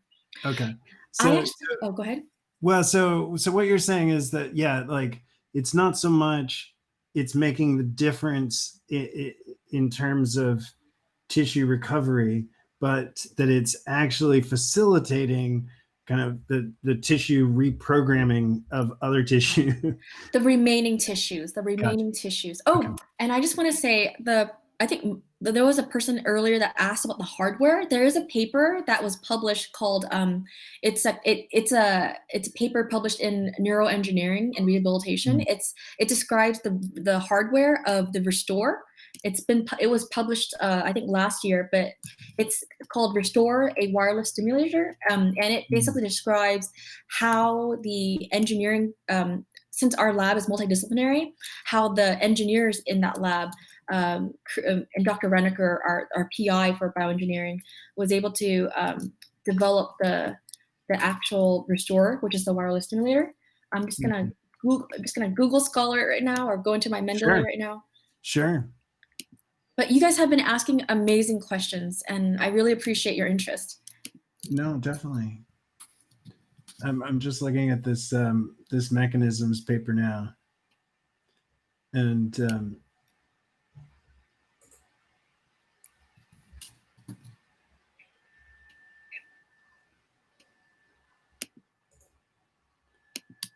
yeah, I mean, I have to do some more reading. Don't we all, right? Yeah. Well, yeah. And again, I'm going to type my email into the chat. So if any of you have any questions, please feel free to email me.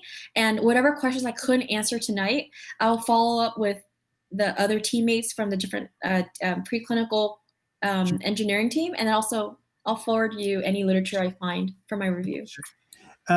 Sure. And Rachel, would you like to introduce yourself? I feel like...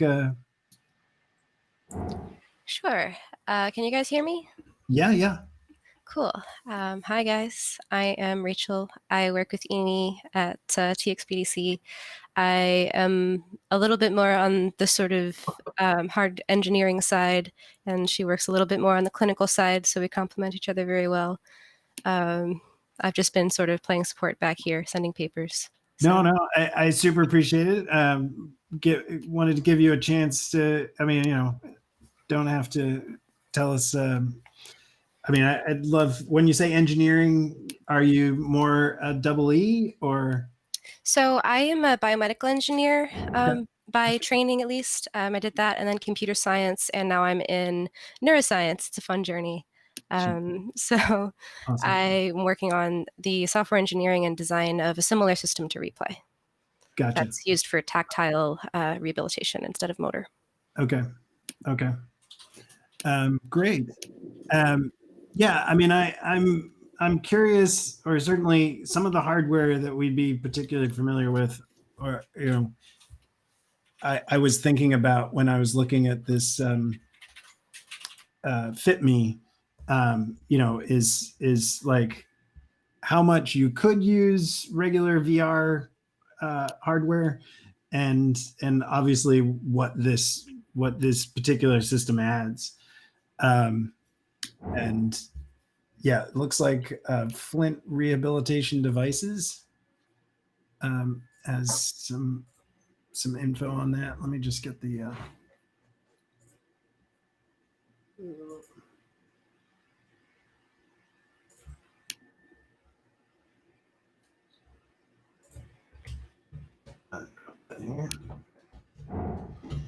Okay. Well, any last questions? Obviously, please continue to follow up with Eni if you've got more questions. Read up on this. Oh, sorry. Go ahead, Morgan. No, please. Oh no, I just want to say before all of you, before we finish up here, I just want to say this is the PDF. I sent you the link for Science Direct. I try to attach the PDF onto the chat and also send the Google Scholar link, but it just looks like it's not sending very well. So sorry for the very long link. In any case, this is recently published by the engineering team, the bioengineering team at TXBC, and it describes Restore, the one that has the wireless VNS stimulator that has an IDE. And so here, for all of you who's interested in the actual hardware design of this stimulator, then as you can see, I'm gonna scroll down a little bit more. It'll tell you a lot more of the parameters, how it works. As you can see, it's very much the size of it. It's basically smaller than the size of a penny, and it gets inserted into this cuff, and this cuff gets wrapped around the vagus nerve. And for all of you who are just very fascinated by the hardware, of course, once so the patient would be able to wear this neck brace or this neck wrap, I guess, and be able to do the therapy, whether it's the replay therapy for motor recovery, or in the future, this retrieve, which is the sensory. You'll probably hear about it in the future sometime. The data being collected by the rehabilitation would trigger the app, as I mentioned here. I think this right here. So whatever the therapy will be, will trigger the app, and then afterwards, the person wearing the neck brace, as such, will be able to get the stimulation. Okay, where is here? Yeah, so that's all I mean, we have so much more content. I mean, I had initially 44 slides, and then I realized that I wanted to keep it within 20 minutes and then cut it down this much. It was great. It was great. I mean, I'm bringing up, or certainly like why this is, particularly timely, is that, there was also this conference just last week, the MSRI conference on clinical implants. I forget the exact title. Clinical translation of implantable devices, and this is right up that particular. Oh yes, please, SS.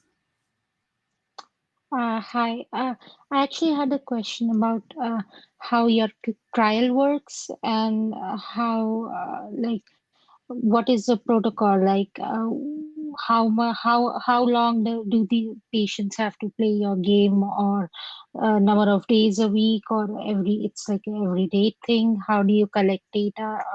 Like, what's going on there?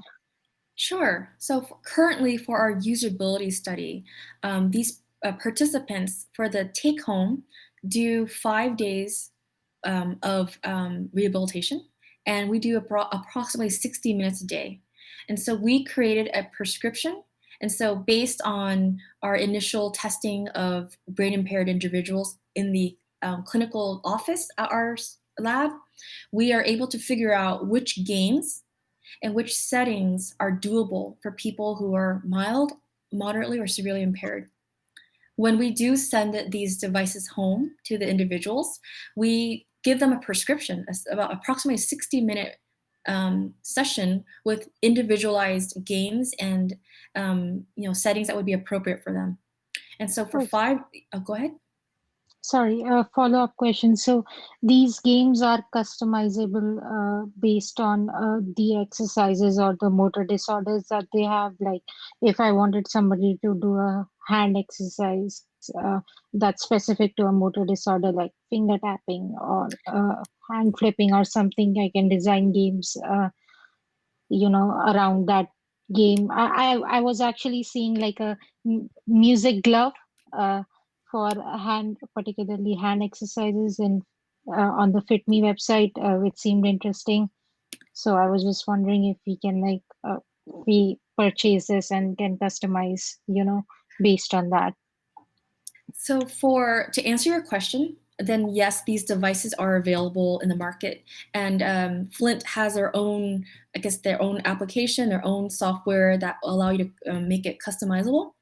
To answer your question about Replay, however, then yes, Replay has customizable gameplay options where, again, you can change the input devices, change the type of hand therapy. We have many hand exercises. I think up to 7 different hand exercises, and hand therapy exercises, and up to 40 that the pucks themselves make available.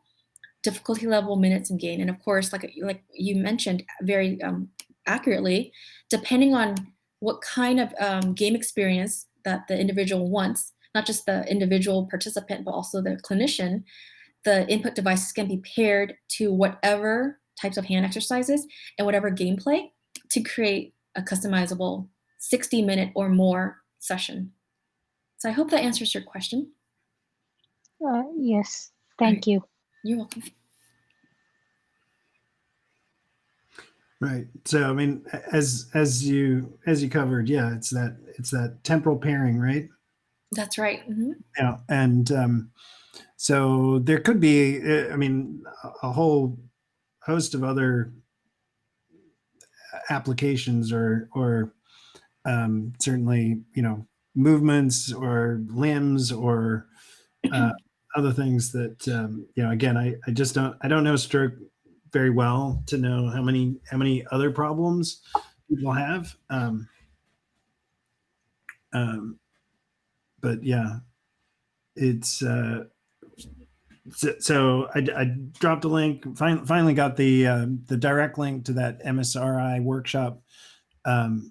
Great set of talks that cover all sorts of implants, and all seemed relevant just because these were all things that were shipping now. Mm-hmm. I mean, these are this is happening now, as opposed to some developments that got reported last week that where there's still nothing actually working.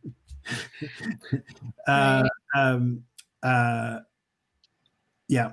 So I'm super interested. I would still love to see, even in these rats, I'd love to see the imaging differences with vagus nerve stimulation. I assume if you had fMRI, you would just see large, you would see those areas of recruitment. Actually, we do have motor map studies. So we have, so again, after this meeting, I can show you just all the 45 papers that we have at the lab, or 45 plus papers. But we do have studies where we actually did a motor mapping. So essentially, our team basically does the same model of experiments before, but then we also measure the changes in the motor map. And so so for humans, it might be, like we said, fMRI, but here we have motor maps to look at the size of the cortex, whether it's changed or not after VNS pairing. And our data show that there is an expansion of the motor cortex after the rehab.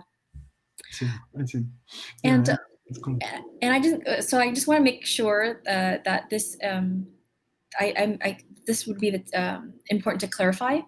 The 2 clinical trials here that I mentioned. The 2 clinical trials here, the safety and feasibility study done in 2016, as well as this Kimberly study done in 2018. These participants, they have VNS triggered manually by the clinician.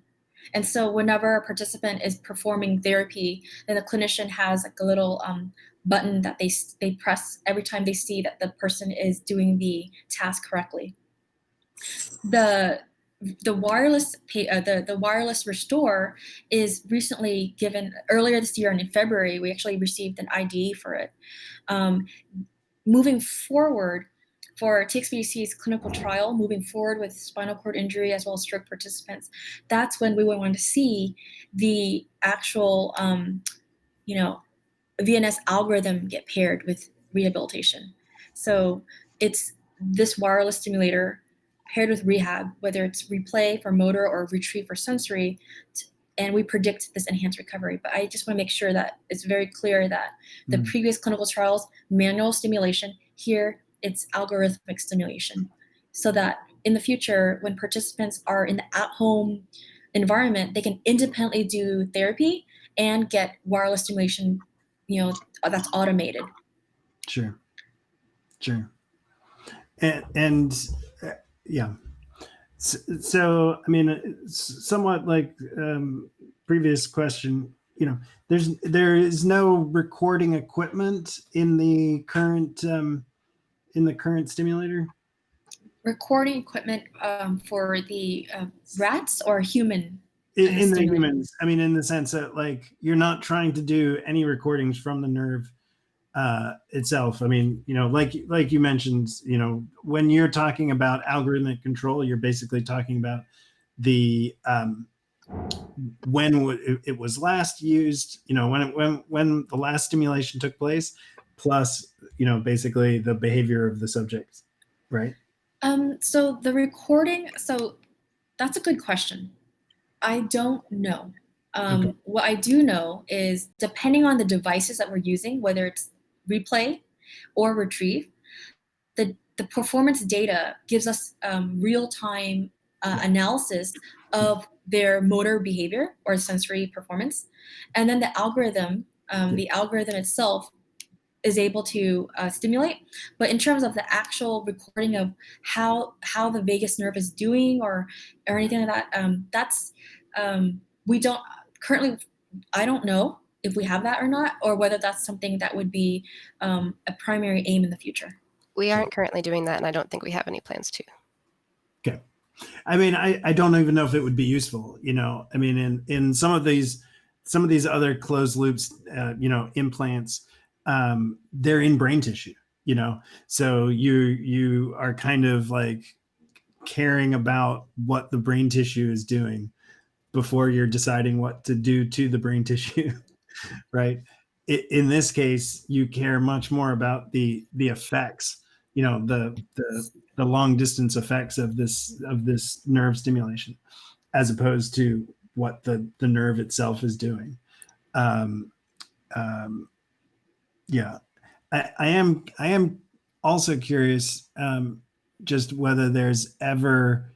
I mean, the only reason I guess it would come up is there ever vagus nerve damage or not damage, but like, does the vagus nerve ever start doing the wrong thing? And what happens to a person when the vagus nerve is misfiring, if you will? That's a good question. So in the literature that I did for the vagus nerve, the side effects that's common, that's seen in epilepsy and depression people is that they end up just having really sore throat. They have a sore throat, and they also have, I think, coughing. I mean, I have to, I think those are the key ones that occur. And there's also like a lead breakage. That's the word, but that's a device issue. In older models of VNS for epilepsy and depression. And I think people who pass away are due to comorbidities. As for the clinical trial, that's actually VNS paired with stroke that I showed you with the Dawson and the Kimberly study, then the Dawson studies have shown that there is safety and feasibility. If it were the case that there is any type of damage or something that, then yes, I think Rachel also showed it here. That's GI issues. Okay. I mean, that would be the one, I guess maybe it would be for those, obviously non-stroke issues, but where you're suffering from some set of symptoms, and you'd want to know, is the vagus nerve acting out? Right. Would be the one reason to be recording from it. But again, I just don't know if that would be, if that would actually be informative. Again, love to hear more about this, but stroke is the application, or stroke is the application area that you want to be making a difference, because there's so many people that could use this. And I take it that if you delay the graphs that you showed of the rats, I take it if you delay the both rehab as well as the VNS plus rehab, then you're going to get less return. That's right. So the data shows that, I see here, for the rehab delayed, is essentially they are given rehab, but then they wait 2 hours later after rehab to get the VNS. And so you can see from the data that for a delayed VNS, which is the line with the circles, they actually, interestingly, perform even worse than the rehab alone. And I don't know why that's the case, but this is our observation. So as you can see right here, okay, yeah, I hadn't actually picked up on that when you first showed it. One of the thoughts that's been brought up before in that meeting is that it might just be that we're somehow causing plasticity or potentiating networks that aren't useful, and therefore, just since we're randomly stimulating at just some time, that we're ending up like hurting the networks that we actually care about. In terms of the delay? Yeah, because whenever you're stimulating, you're potentiating the networks that are currently active, right? So whatever is currently active in the brain, that's what you're going to enhance. So whatever that happens to be, and that's going to be something random every time, because it's 2 hours after the thing you're interested in. Yeah. I mean, so that's kind of a reward thing, right? Like if the reward occurs 2 hours after the positive action, it's completely meaningless. Yeah. Okay.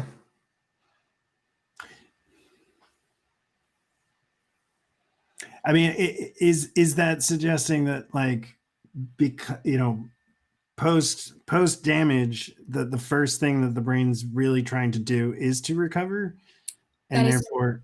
Oh, go ahead. Sorry. No, please. So the data shows that right after a stroke, then it takes about 6 weeks within the rat models for them to have some recovery, and there is some neuroprotective mechanisms that occur before before there's like a kind of a plateauing of the natural recovery. In people, it's about 3 to 6 months, or actually it's about 3 months. And so there's actually papers that say that for stroke patients, once they have a stroke, and then within that three-month recovery period, if any rehab were to occur within the 3-month period post-stroke, it's actually more maladaptive than anything. Yeah, and so that's why, yeah. Okay. And that's why, yeah, I hope that's just, yeah, I don't know where I was going with that, but yes, for rats, 6 weeks of recovery period post-stroke, and then for humans, 3 months recovery post-stroke. So ideally, when do you want to start working with a recovering patient? Right. So for our usability study that we did post 3 months, but the protocol for previous clinical trials, I believe, is 6 months. So at least 6 months since stroke. Okay. Okay. I did not know. You see, I'm learning. Yeah, that's interesting too. Yeah. Yeah. It was also very surprising to me too, because I asked my PI, what about people who are in, because they call it transition care. So for people who just had a stroke, and then within that 3-month time frame, they go into transition care. Yeah. And then once they are, they reach that 3 months to 6 months period, they get to go home.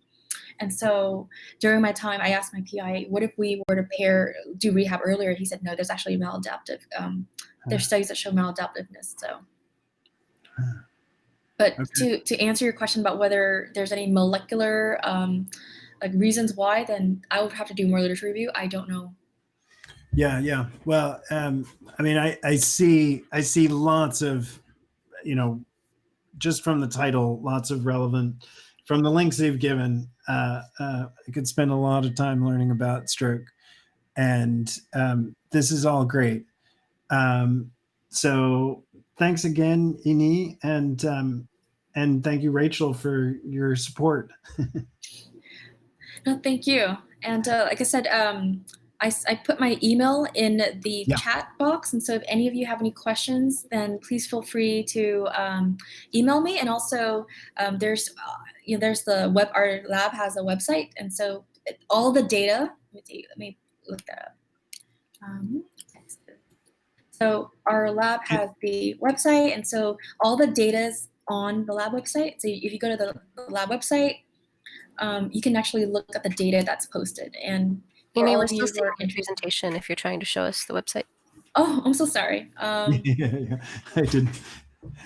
Thanks for telling me, Rachel. Let me unshare or stop sharing and then try again. Yeah, you've got to. Yeah, that's a Jitsi thing. Yeah. Okay.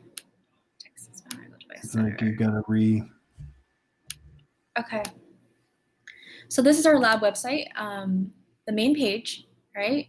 And then if you go to the data, then these are the key preclinical or rat studies that show the data in the different brain injury as well as stroke models, different types of brain injury models. And then you see for clinical, and then here's your brain map if you're interested, the clinical, and then also the devices. So this was the device that was used in the safety study in 2016.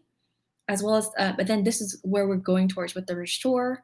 And here, thank you, Rachel, for showing this earlier. And here, Morgan, are all the VNS key molecules that promote synaptic plasticity. So these are the molecular mechanisms that you're interested in, and the meta-analysis on our data, of course. And then, of course, we're going towards PTSD, and that's something that is coming up in. I can't tell you any more about that, but it's coming up in the next few weeks. We're going to do some PTSD work as well. So.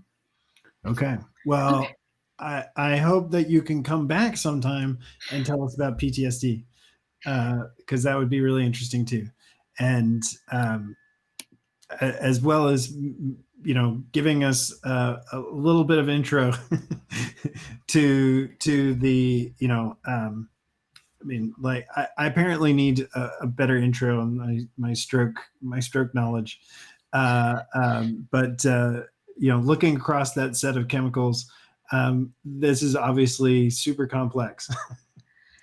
Yeah, it's still a mystery box to all of us, and yeah. But again, thank you so much for all your questions and comments, and also thank you, Rachel, for the support. So, and thank you, Morgan, for having me today. And you gave us a clinical application of neurotech. So yeah, I'm very happy. Check out. I mean, I think the Bixum review paper is really interesting. I mean, just in terms of there's so many, there's so many nerves, and they have a wide variety of effects.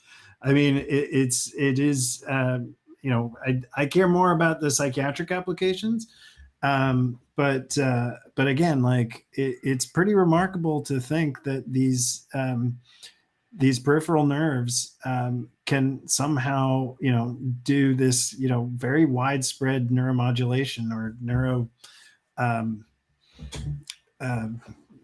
recovery, I mean, it's pretty directed. Neuromodulation doesn't seem like enough. like it doesn't seem like the right word, because yeah, it's like very directed what it is doing. To be able to. I mean, it gets at how the brain works already. Still, anyway.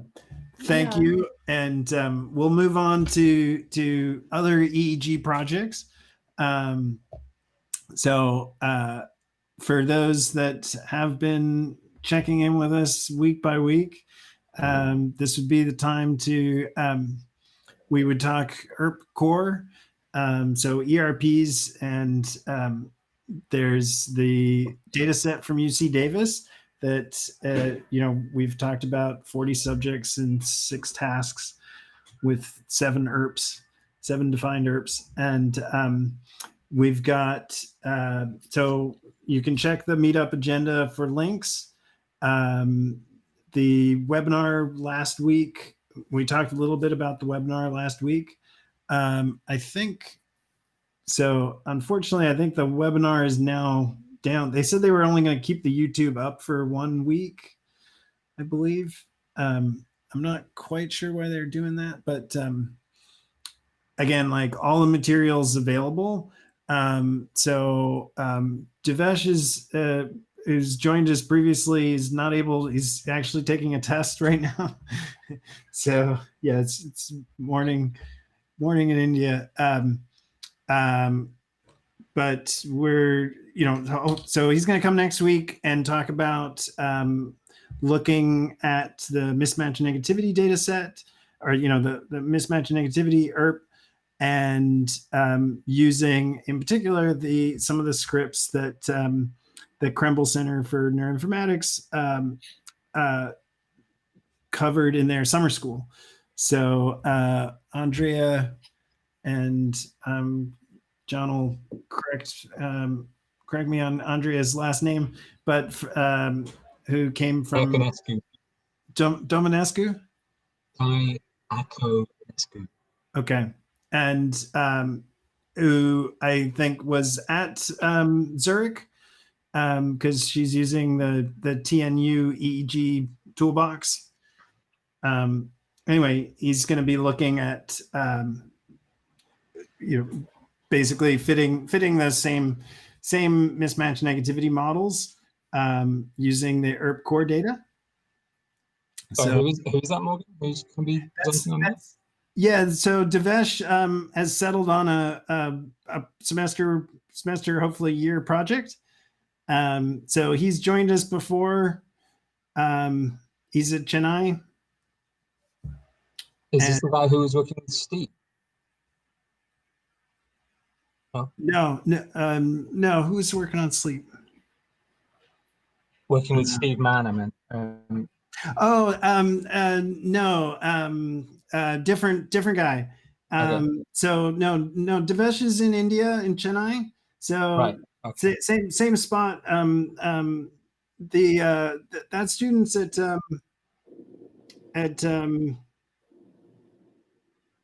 not Waterloo, but I think I mean he's in the Toronto area. Right. Is he at Queens? I forget now. Mm. Anyway, he's been active on Slack, and yeah, I was actually asking him or replying to some of his questions about. I think he was trying to find Muse data sets. You know, like publicly available Muse data sets. I don't know if you saw this, but Kyle Matheson got a donation from Interaxon of 50 devices. Yeah, I saw that. I think I've seen that box of 50 muses before. I think you handed it for brain hacks. Okay, Well, good. I think it's done the rounds. Yeah, okay. Maybe there's many such boxes. Is this so? This means that it's not necessarily 2020 systems. Is this like a box of 2016s? Well, they look like 2016s in the image, I think. Yeah. Because that's the ones that they have loads of. Yeah. I couldn't, you know, I couldn't quite tell. I was like, well, yeah, but it was posted September 2nd, so I was like, okay, I think this is news. But he still had that same. He used that. They used that same shot that he took at the last class he did. Yeah. You know, they had the EEG EDU. Sorry, let me just remember. Yeah, Rashik was asking about Muse data sets for emotion classification. Anyway,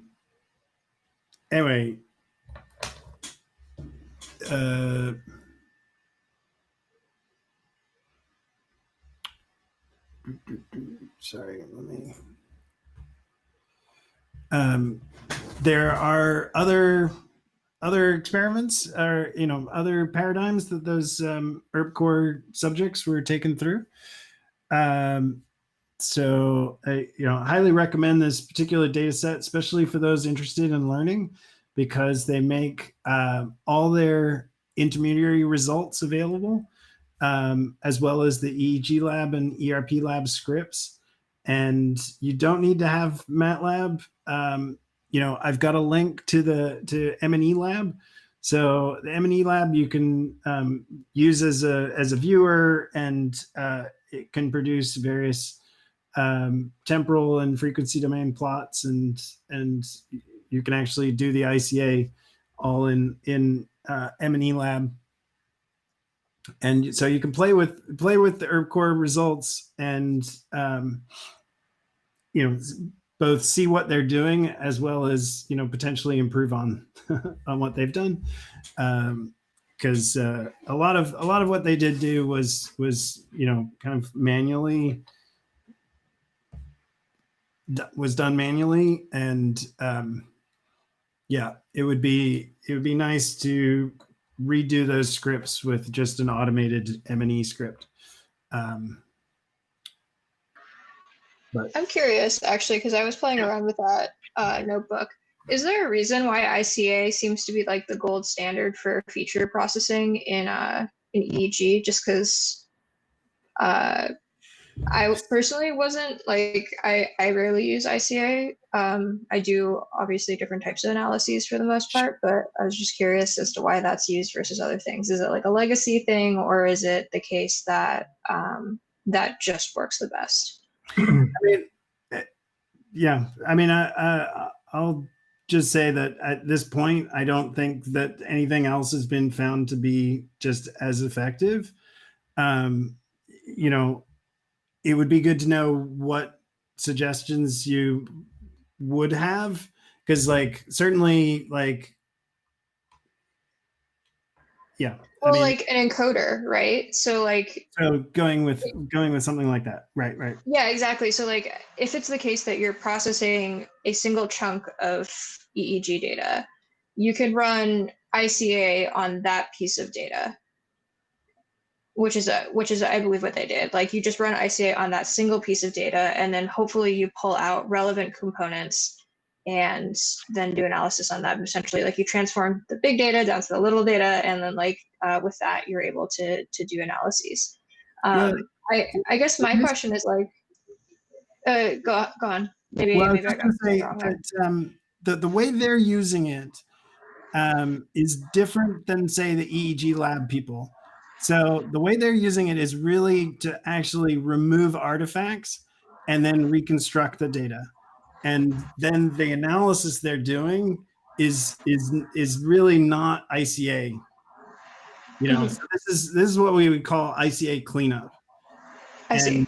And so the idea there is that and this is why it helps, or like it seems a bit more justified, is that what you're really talking about mostly is eye blinks and eye movements, and you're saying that those are, you know, independent from the ongoing brain activity, whether it's endogenous or task related, and so it ICA done right, which of course has a bunch of caveats to it, right? ICA done right should give you components that are eye movements and eye blinks and everything else, right? And so we've talked about this before in terms of, you know, what you really need to make ICA work is component identification, right? So it's a good technique for this kind of cleanup, but what people end up doing, if they've got a small data set, right? So if they've got a 20 to 40 subject data set, then because they don't value the grad student's time, they'll just have them go through component by component and give a yay nay on the component, and and then reconstruct and then do the real analysis, right? People have talked certainly about using machine learning to do the component identification. I mean, again, like it's much easier to find artifacts than it is to kind of parse the different brain networks that you might be trying to use ICA for. Are there any efforts to leverage all of the open source data sets to better inform feature extraction for a single task? Because it's interesting that so much of the literature that I've been reading is like, well, we have a hypothesis. We test the hypothesis by collecting data for a small set of people to get a small set of data, ignore the vast corpus of existing data because it's not tagged with the things that we want, and then just like restrict the universe to just that data set. Are there any efforts to expand that to leverage all of the rest of the data? I'm just curious because like with efforts like Open Neuro, it seems like there's so much more out there. Yeah, so I'm super glad you mentioned it, because that segues, because of course we actually follow our agenda. So at 8:30 we'd be talking about MOAB, and this is really the whole point of MOAB. Certainly, like MOAB's philosophy was like, we see people come up with a BCI classifier, or like BCI pipeline, and they've got their like 12 subjects, right? And not all of them even get to 12, but like 12 to 20 subjects, and they've got their pipeline, and they go, oh, turn the crank, oh, I get 80% reliability of motor imagery, or whatever their task is. This was kind of the impetus for Alexander Barachon to start MOAB, which was like, this is crazy. So many of these papers they work on one small data set. They don't share that data. So nobody can then check another pipeline against that same data set. And then a kind of accompanying problem, I can't check their pipeline, right? So I don't have an implementation of their pipeline that's also available. So to your point, like, yes, you should be checking against multiple data sets.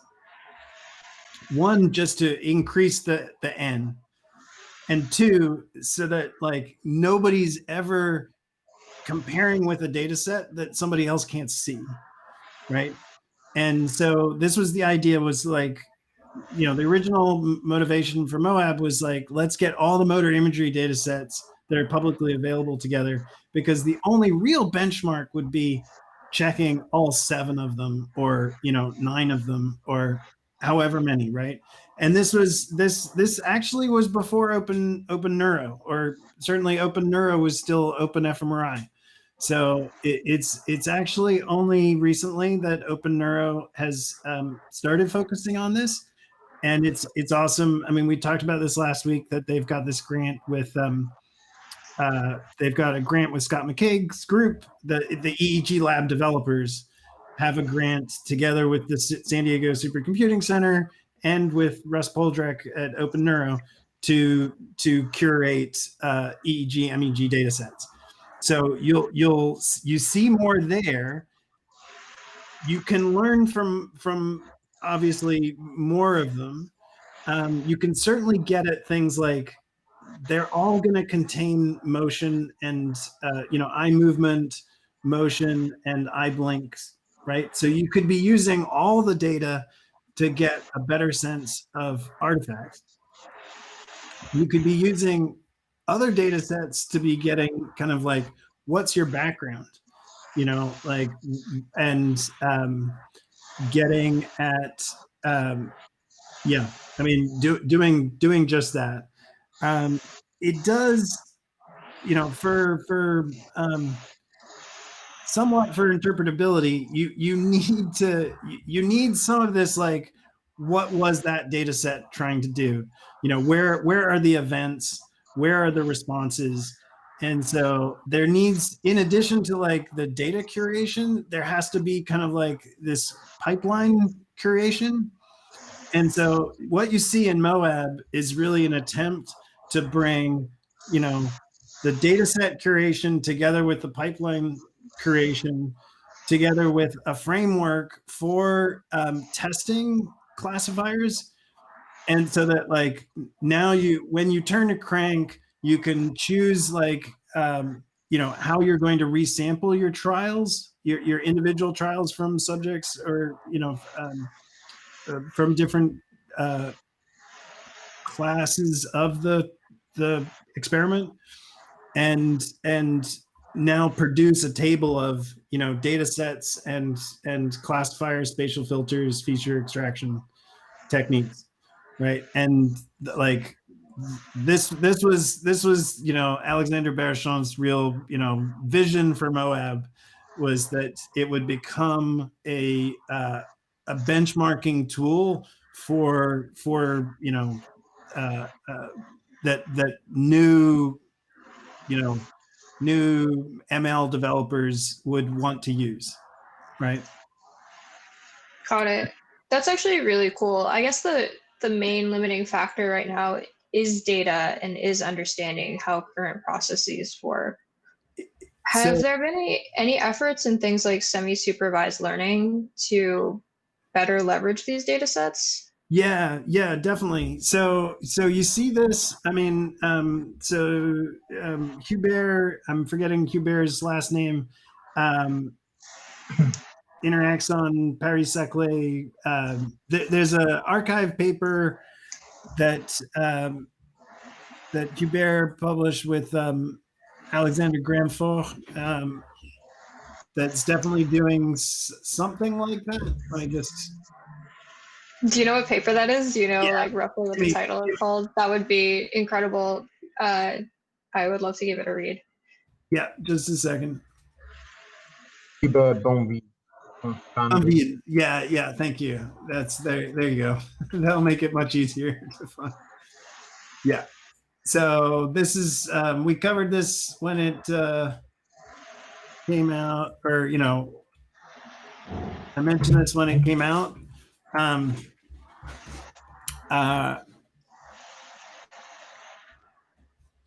Again, super relevant to the. This is off of the TUH, the Temple University Hospital data set, which is, by far the large, it's certainly a super large data set. I think it's like 1,300 subjects. I believe that the Child Mind Institute data is currently the largest data set. Again, I love that data set. Yeah, it is your favorite. It's my favorite, but it's it's not patients. So this is, let's remember that this is, one of the reasons that this is also used for quite a bit for EEG pathology is that these are patients. So these are mostly people who are expected to have abnormal EEG. So that makes them, very different than the Child Mind Institute data, which is the data set is the more like a normative data set that you'd want to learn from to use EEG as a diagnostic tool, right? Because Child Mind Institute is kids ages 5 through 21, and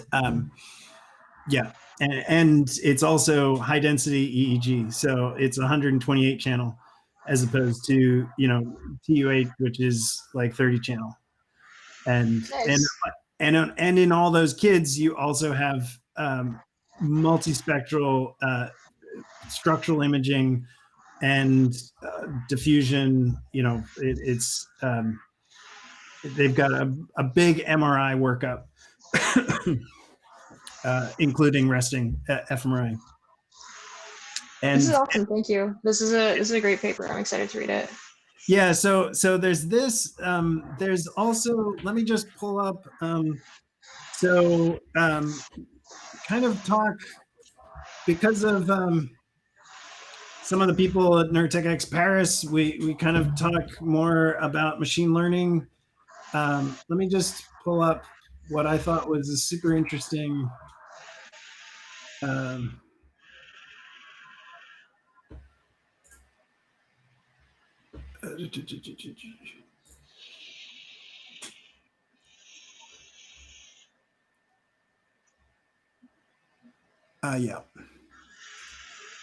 I guess this is a good reason to wake up earlier on Mondays. It's not so bad. It's 9:30 in the morning, and it's their evening. So it's here's another paper that I thought was interesting. We could do this with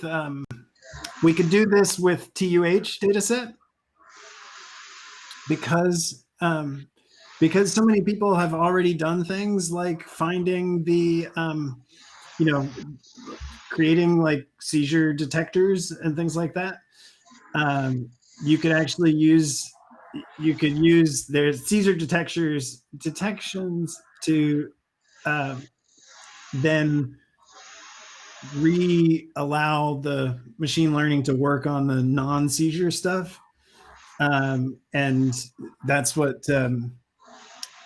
this using deep networks for scientific discovery is for. This is awesome. Thank you. Yeah. So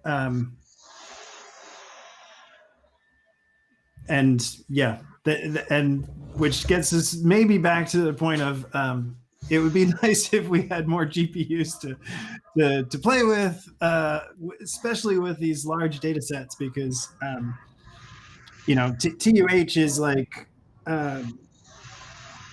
it's like 150 gigs, I think.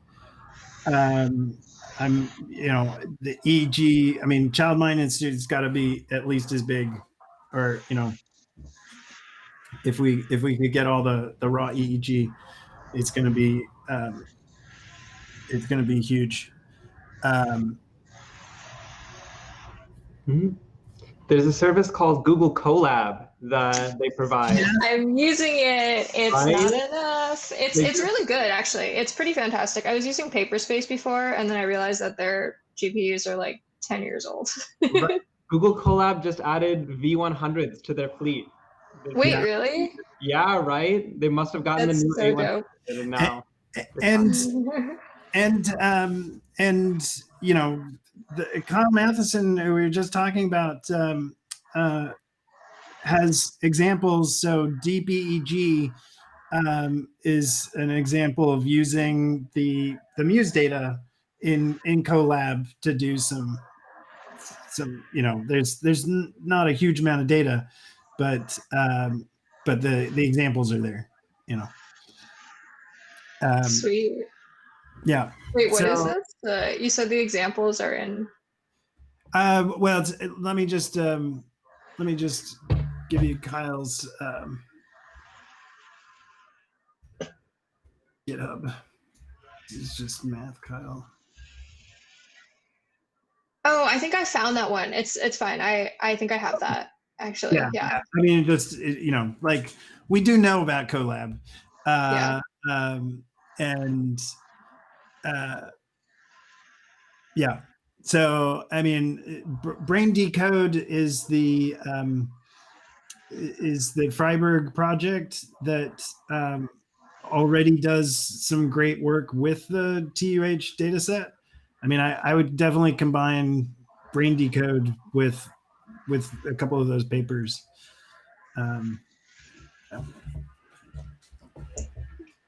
So, but Moab, like last week we had Mavi and Sweta. I don't know if, I mean, I know Mavi couldn't join us today. She'll be joining us next week. Next week, Arvind, and just one second. Yeah, Arvind Ravi is going to join us next week. He's an engineer at Interaxon, and he's going to be talking about his master's work on using convolutional neural nets on steady state visual evoked potentials. So he, and you know, not to criticize him, but you know, like if you see his paper, it's a standard. Like I had these data sets. I have this technique. You know, I put this technique against, you know, a kind of box standard technique, and he's going to be able to show us some really cool stuff in terms of some transfer learning applications. But he brought it up as like, this would be great to get into Moab, and it would be great to look across a lot more steady state visual evoked potential data sets than just the one. He had one that he couldn't release, and he had one that he got publicly, you know, that was like basically a download from the EEG lab developers, right? And you know, so Sylvain Chevalier, who's been maintaining Moab, we had a discussion on Slack. Some new data sets have been identified. We found a couple more that we'll submit, and you know, hopefully we can build out so that we've got like 6 steady state visual evoked potential data sets. I mean, try and get it kind of comparable to the motor imagery, and then look at, you know, implementing a couple of these, at least in the papers that these data sets come from. There's some techniques that all share. They share. They share a lot in terms of, you know, using kind of PCA or using linear algebra to try and improve the classifier, either as feature extraction or spatial filter, or as classification projection. And but hopefully we can get some of those are already basically in Moab because you use them for motor imagery as well. And yeah, so this will create a really nice table of like multiple data sets and multiple pipelines. And Arvind's going to tell us about that next week. and his work's on GitHub. Again, so if you go to the meetup for next week, for September 10th, you can see links to his master's thesis, his GitHub repo, and his the paper from his lab at University of Waterloo. Nice. So yeah, so that's next week, and then Mavi and Sweto will be back, and we'll be talking about, yeah, just we'll be updating in terms of how Moab SSVEP is progressing, because it is, it's a very it's a wonderful technique to get a good signal in a really short amount of time, which is why BCI applications have exploited it for, probably 20, 30 years. So in addition to, I believe in the meetup for next week. Let me just, so sorry for today. For today, if you check the links, so in this Moab discussion, I was going to focus on steady state VEPs. I highly recommend this review article by Tony Norsha at Stanford. Which he did together with Bruno. Is it Bruno Clisson? Bruno Rossian. Anyway, so Rossian is the one who produces all the standard image sets. So the image set that ERP Core uses for the N170 is from this lab. It's also, it turns out, an earlier iteration. The makes up the faces and objects that EEG Notebooks already uses for its N170. And anyway, this lab is very well known in vision science, and in particular face categorization. So I've also got a really cool app, a PsychoPi app, working for doing fast visual presentation. So it's another way you can basically use steady state VEPs to look at face and object areas, and some really cool things that you can do with that. These are really nice when you are working with populations that can't respond, can't speak, or they can't move, and you can probe visual areas, or even kind of like face emotions in these fast visual presentation stimulation paradigms. So this is using the fastball. Let me just.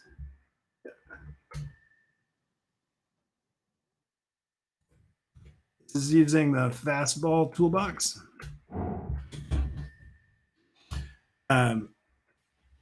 Which is very cool, but definitely recommend Tony's paper first in terms of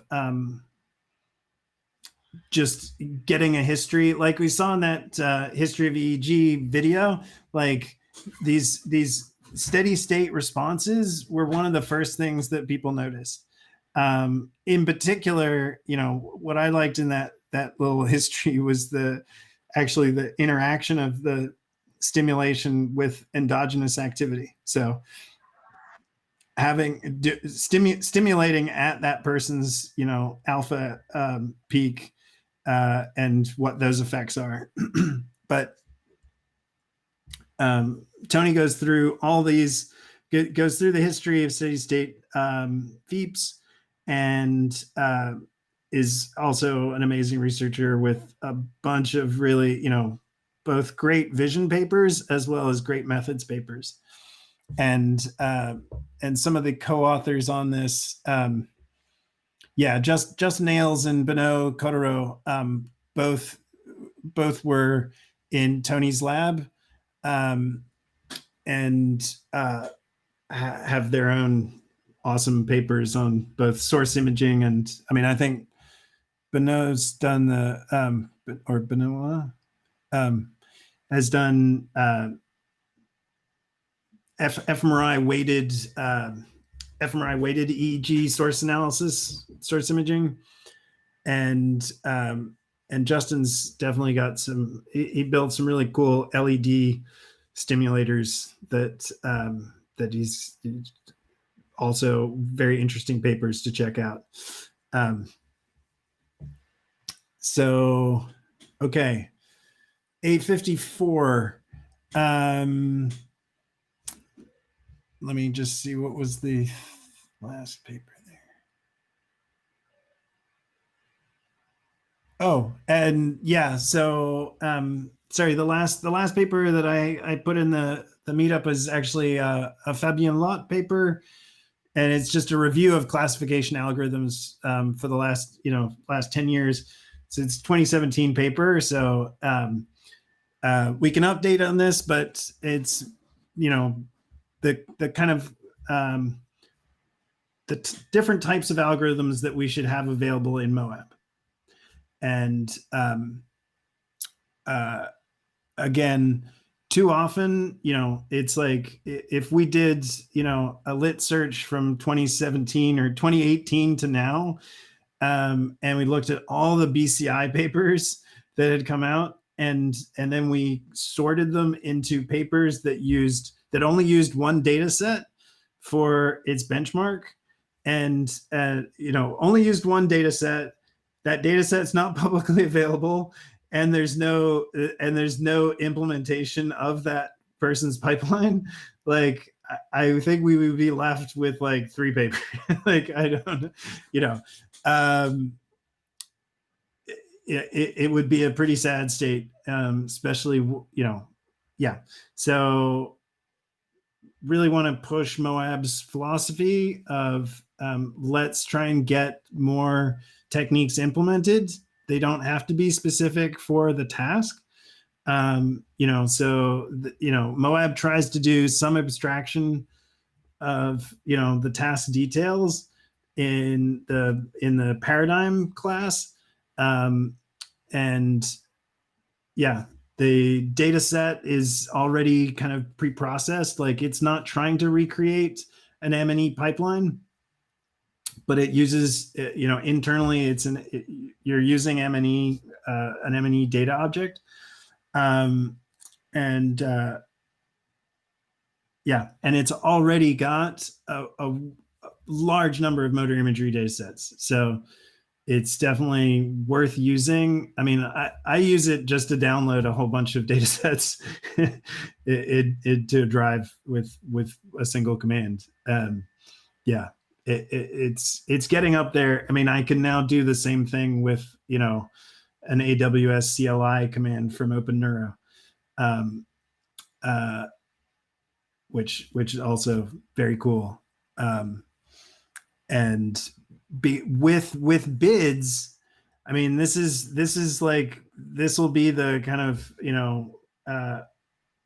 how we want this to go, is like bids data sets will give us some of that abstraction already, so everything in bids format should give us enough information that we can process, or a tool can process that data set, which is kind of what MOAB's paradigm class was doing. So yeah, and Sylvain Chevalier, who's been maintaining MOAB's repo, is now, I believe, in Alex Gremfor's lab. So they've already been looking at merging, or incorporating MOAB and M&E more. But MOAB really does do something different. They've also looked at the effectiveness of deep learning and have been somewhat disappointed.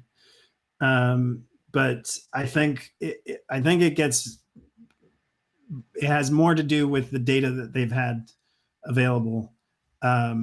but I would really love to hear them talk about it. So again, we're trying to get them, to make it work potentially better for their time zone. Trying to get them to come and talk at NeurotechX Paris. So yeah, look for that, or check out their Coglab's the name of the meetup. Coglab is NeurotechX Paris. And yeah, so let's see, coming up next week. Let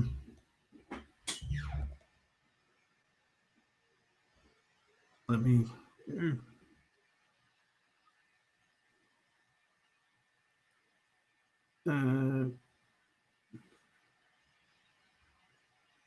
Well, I'm not seeing anything right now. Check on Slack. Always trying to post things there. I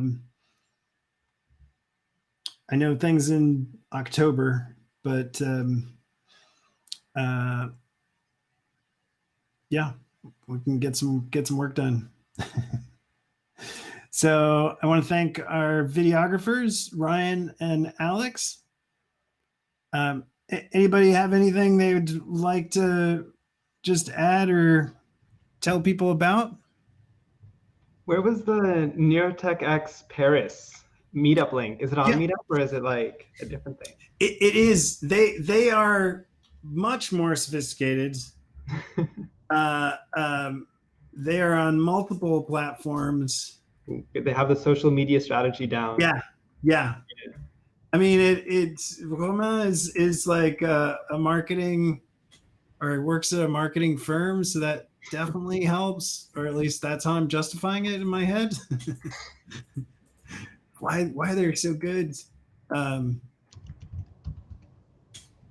you go. And yeah, I mean, check. We try and post in advance if we've got somebody speaking, of course. So yeah, and like the first person we want to try and get is Sylvain to come and talk about what it takes to add a new data set to Moab. Even better if he told us some of his experience with deep learning and what you get. Like MNE is not fully, or not everything is. I mean, there's an MNE HCP. No, there's an MNE bids. So MNE can definitely take in bids, but Moab can't, which would be probably one of the first things we should do. Yeah, join us on. Are you an hour ahead? I forget. You're in Arizona, right? We never have to deal with daylight savings, so we switch. Right. Okay. Right now we're on the same time zone. So okay. Waking up before 9 o'clock, God forbid. Okay. 9:30. And honestly, the French are always late. So it's usually close to 10.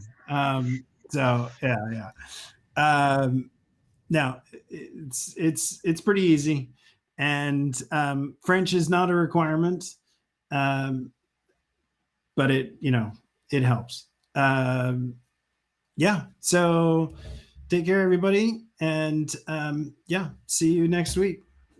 Bye, friends. Hey guys. Bye.